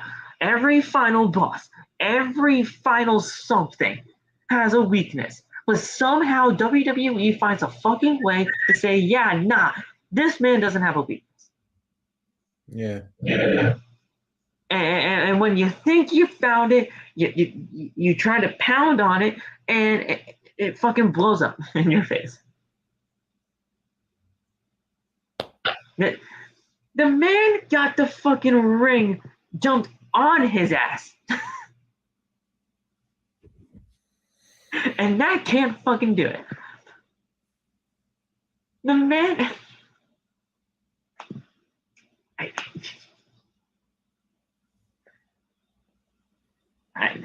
23 minutes.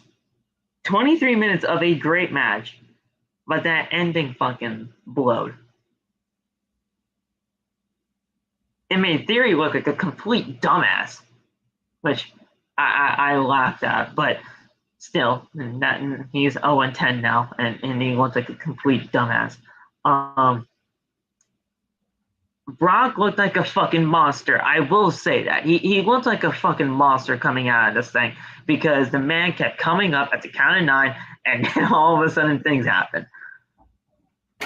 That was hilarious. Like, that was just great. Him coming up at the count of 9 every single fucking chance that he had was great. And then all of a sudden the ending happened. That was the worst part of it. Paul Heyman getting F5'd. I loved it mainly because it's Paul Heyman and he took that thing like a fucking champ.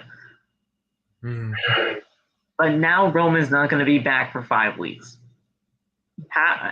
I want to know how Triple H is going to be building this match with Drew McIntyre only.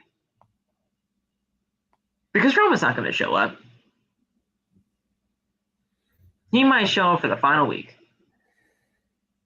If that. This is another big test. How are you supposed to prove to me that Drew McIntyre's right foot can beat Roman Reigns after Brock Lesnar did everything humanly possible? In a normal match, nonetheless. Yeah. How are you supposed to explain to me how? Unless the only way is if they make it a ladder match or a tables match or a match that you necessarily don't need to pin or submit him, because obviously they're not going to let anyone do that. But that was the perfect opportunity for tonight. You're not supposed to pin in fucking last man standing matches, so this would have been fine. You know what I'm saying? So this is the one thing I keep hearing. They're gonna give Drew McIntyre it because he wanted the championship and he never got the crowd moment. He has the biggest moment in his home court in 5 weeks. Yes. I have no faith in Drew McIntyre. And it's not Drew McIntyre's fault. It's not even Roman's fault. It's everything surrounding that. It's everything surrounding that. It's also the narrative that people just automatically think that Drew is going to win this thing. Yeah. I automatically think he's going to lose. After that. If Roman doesn't lose when you have a ring dumped on your ass, what the fuck is Drew going to do? Nothing. He's not gonna win. It doesn't make sense. It doesn't make sense anymore. At this point, a Claymore off the fucking Empire State Building with Roman falling off the edge. He'll kick out. You kick out, and he'll fucking cut up at the count of 10.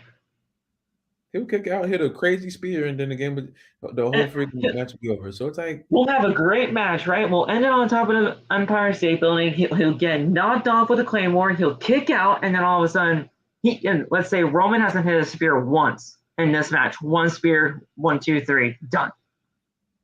Just like fucking Cena.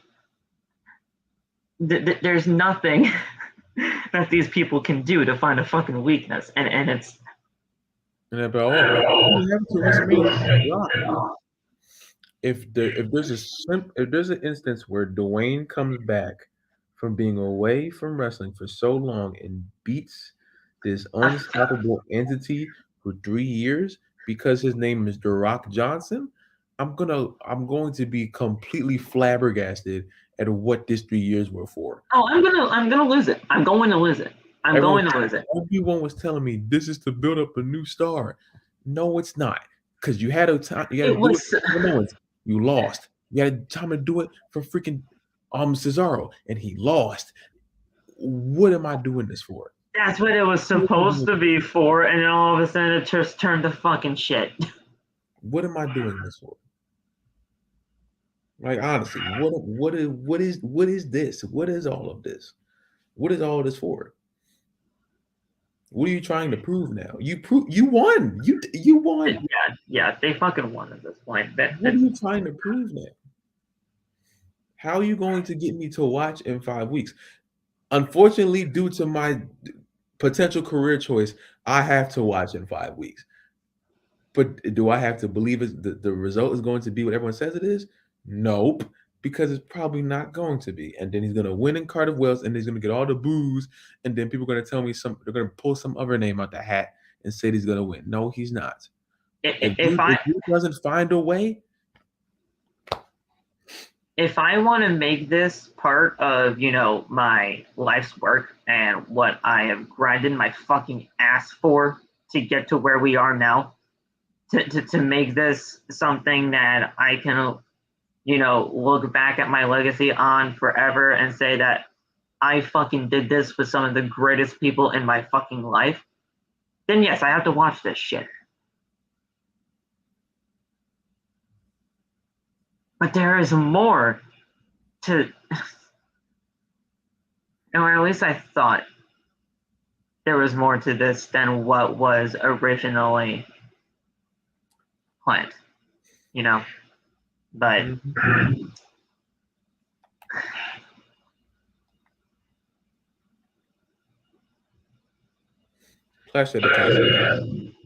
it's most likely going to be for the belts at this point. It will be. I'm freaking convinced at that point. And that is in fucking April of next year.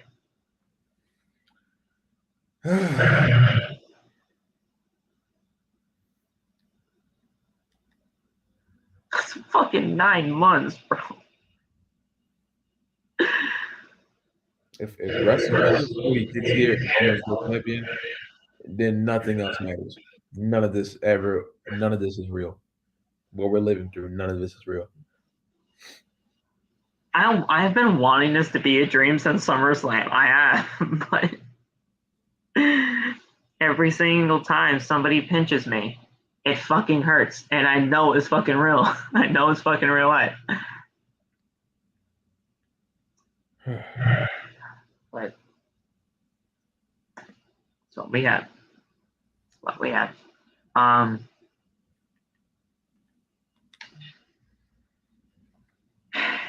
Up next, Clash to Castle, Cardiff, Wales, at the Principality Stadium, September 3rd.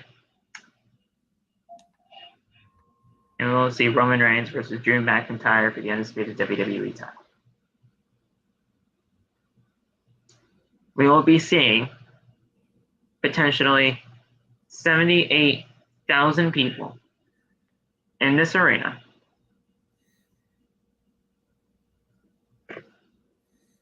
Blinded to the fact that Roman Reigns is apparently the greatest of all time and will most likely beat Drew McIntyre in his hometown.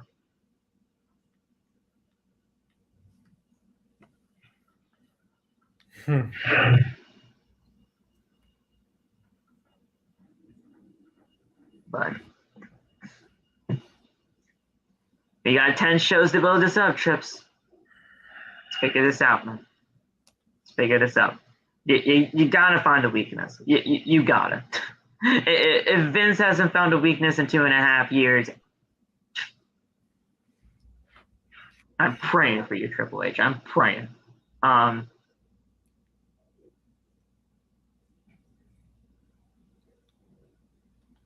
Some of them are blind, Aiden. Trust me. I know some people from the UK. Some of them are fucking blind. But all right, guys. It's not even that because it's not even the fans' fault for real. It's just everything that is behind Roman Reigns as his system. Yeah. That's the root of this issue. We're not the issue. Wherever you live at, that's not the issue. No. The aspect of this is everywhere he goes, the fans watch. Yes. And what the fans are watching is stupid. So if you see stupid all day, eventually stupid is going to rub off. I don't think they're blind. I just think that, and this is everywhere, I think the UK crowd is going to have a full out party if Drew McIntyre wins that championship. 100%. At that show. Yes. The UK crowd will also boo Roman Reigns out of oblivion if he beats Drew McIntyre. I'm preparing for boos. It's not the fact that they're blind, it's the fact that it's a reaction to what they are going to be given. I think even on the aspect of if you're like rating fans from like different places, people like places like Canada and UK, they have like the best crowds ever. Yes. But I promise when that show happens, that show is going to have to go by the script of everyone that we put in these positions that aren't champion right now. They're going to have to lose. You are going to have to write situations in which you are putting new people over, because those crowds are amazing, and they will boo you if they don't like you. If their home team man Drew McIntyre does not win that championship, it's going to be like Hammerstein Ballroom with Cena was in there. They're going to boo. And I feel the public perception is going to go down even worse because not only you have the 50% that love Roman Reigns, you have the 50% of people that dislike him too. If you can play that down, it's already 100% the other way. It's already giving everything to the people who love him and nothing to the people who just want to see someone else be champion. If you're building all these 5 weeks for Drew McIntyre to have this home court advantage win, then you pull the trigger on that home court advantage win. Don't build this up for 5 weeks and then go back to what we've been doing this whole time. Because the fans are gonna be mad. People who aren't in the UK are gonna be mad. It's gonna be a weird situation. It's an open and close case. It's not that hard for you to realize what you have to do with this situation, especially after tonight of Brock Lesnar trying to rip off the limbs off of Roman Reigns' body and then not meaning anything. Yeah. That's what you have to do now. You have to build your McIntyre up to have the most unstoppable run in these 5 weeks. And you complete it. You do not go all the way and then cut it at the end and expect us, well, at least expect me to be in fully invested into a storyline of someone else when you literally had every option to give it to him right there and you chose not to because of The Rock next year at WrestleMania. Don't play that game. That's a terrible game to play. Because not only are you putting Rock in a weird position because he just came back and now he's in a championship match, you're putting Drew McIntyre in the worst position because this all was supposed to be giving him the championship moment he never got because the last time he won it, no one heard him. We were in the arena. So if you want to give Drew McIntyre this major time, then you do it. Don't go this far and then don't do it. Yeah, if Drew has like an unstoppable 5 weeks and it looks like he can be the one to do it, and then they're just like, yeah, no, we're fucking pulling the rug from underneath you again. The crowd's gonna go fucking nuts. And then it could be like, oh, the crowd don't like it because you built this. You built this. The poster is Drew McIntyre and Roman Reigns. If you built this pay-per-view on your home court person, this scripted, telegraphed sports. This is not like basketball or football where it's not scripted. This is something that you're writing in for people. These are premeditated finishes. If your premeditated finish isn't to have your premeditated star player to have a premeditated win against a premeditated champion, then you are making one of the worst decisions ever, and you're just outright insulting everyone, not only yourselves, but you're insulting everyone that's watching. Because the main key of that show is Drew McIntyre getting the one. Okay, it's anybody that's going to that show that lives in the UK, because they don't get UK shows like that. That's why this show is so important. So they got their home field man going out there to do it. If he doesn't do it, what was the point of all of this? Roman Reigns can't get any higher. No. He can't. The only thing it's going to do is make it 800 days, in 900 days, in 1,000 days. Who's gonna care when why am I caring about this? I don't care about fucking Bruno Sammartino. I don't. Because at the end of the day, 20 years from now, 30 years from now, someone might surpass Romans and then it'll be 2,000 days. So what are we battling here for? What are we trying to accomplish? He's at the top. It's over. Why are you pouring more water into the cup when the cup is full? Yeah. You're just making a fucking mess. Why are you adding more flame? Why are you adding more fuel to the fire that's already like committing like fucking arson to the largest jungle in the fucking world, right? Like you won. You got it. You won. Yeah. Stop doing things that don't need to be done. And if they bullshit us on this whole Drew McIntyre home court win thing, then what am I supposed to believe anything else for? Yeah. when your main objective of the show was giving Drew McIntyre this major moment, and then you go and flip it. What am I supposed to believe anything else you say now? How am I supposed to get invested into the rest of your product when no one big show that you said that was going to happen? No, listen, bro. I agree. There's nothing more to say other than that.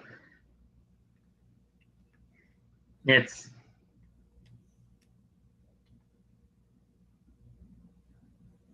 whatever.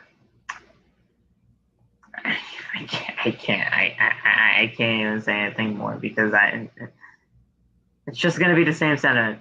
It's just gonna be the same sentiment. So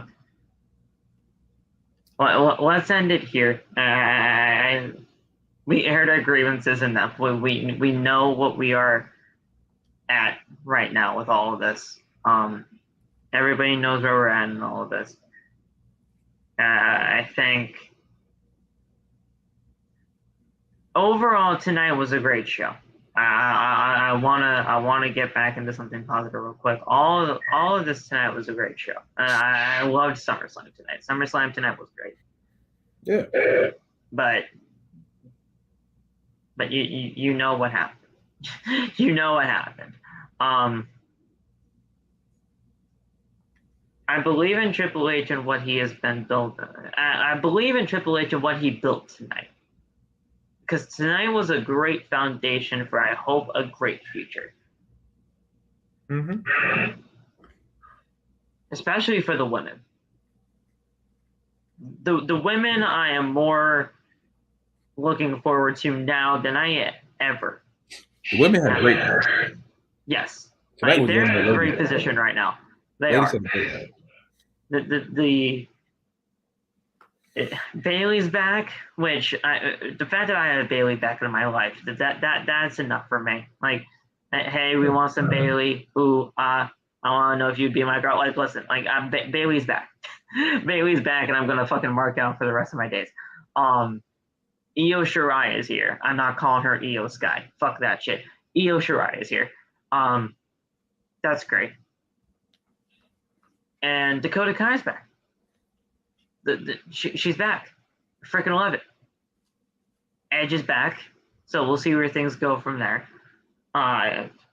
Liv Morgan, she looked like a fucking. She was weak tonight, but hopefully we do something better with her. Bianca, she's fucking great as always. Tag team titles, that's a whole other different fucking story. Triple H, you're gonna have to figure that out too.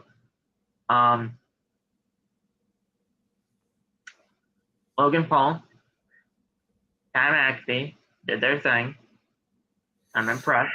I want to continue to be impressed, so use them in those type of things. We'll see where this goes. I'm waiting for Cardiff in 5 weeks, like we all are, but we'll see where things go from there. It's going to be cleaning up Vince's messes. You're right. You're right, Aiden. But I hope Triple H knows how to clean up this mess when it comes to Roman. That's the one thing that I want from Triple H at this point. All right, guys. That's going to be it. You had to have liked this show. Come on. If it wasn't for that, the final part of, just talking Roman and the grievances that we've had with Roman, and not with Roman. I shouldn't say that. Not with Roman. I don't have a problem with the actual person. The person Roman, he's just kind of existing right now in this, and it's not even really his fault for real. It's the way that WWE booked this shit.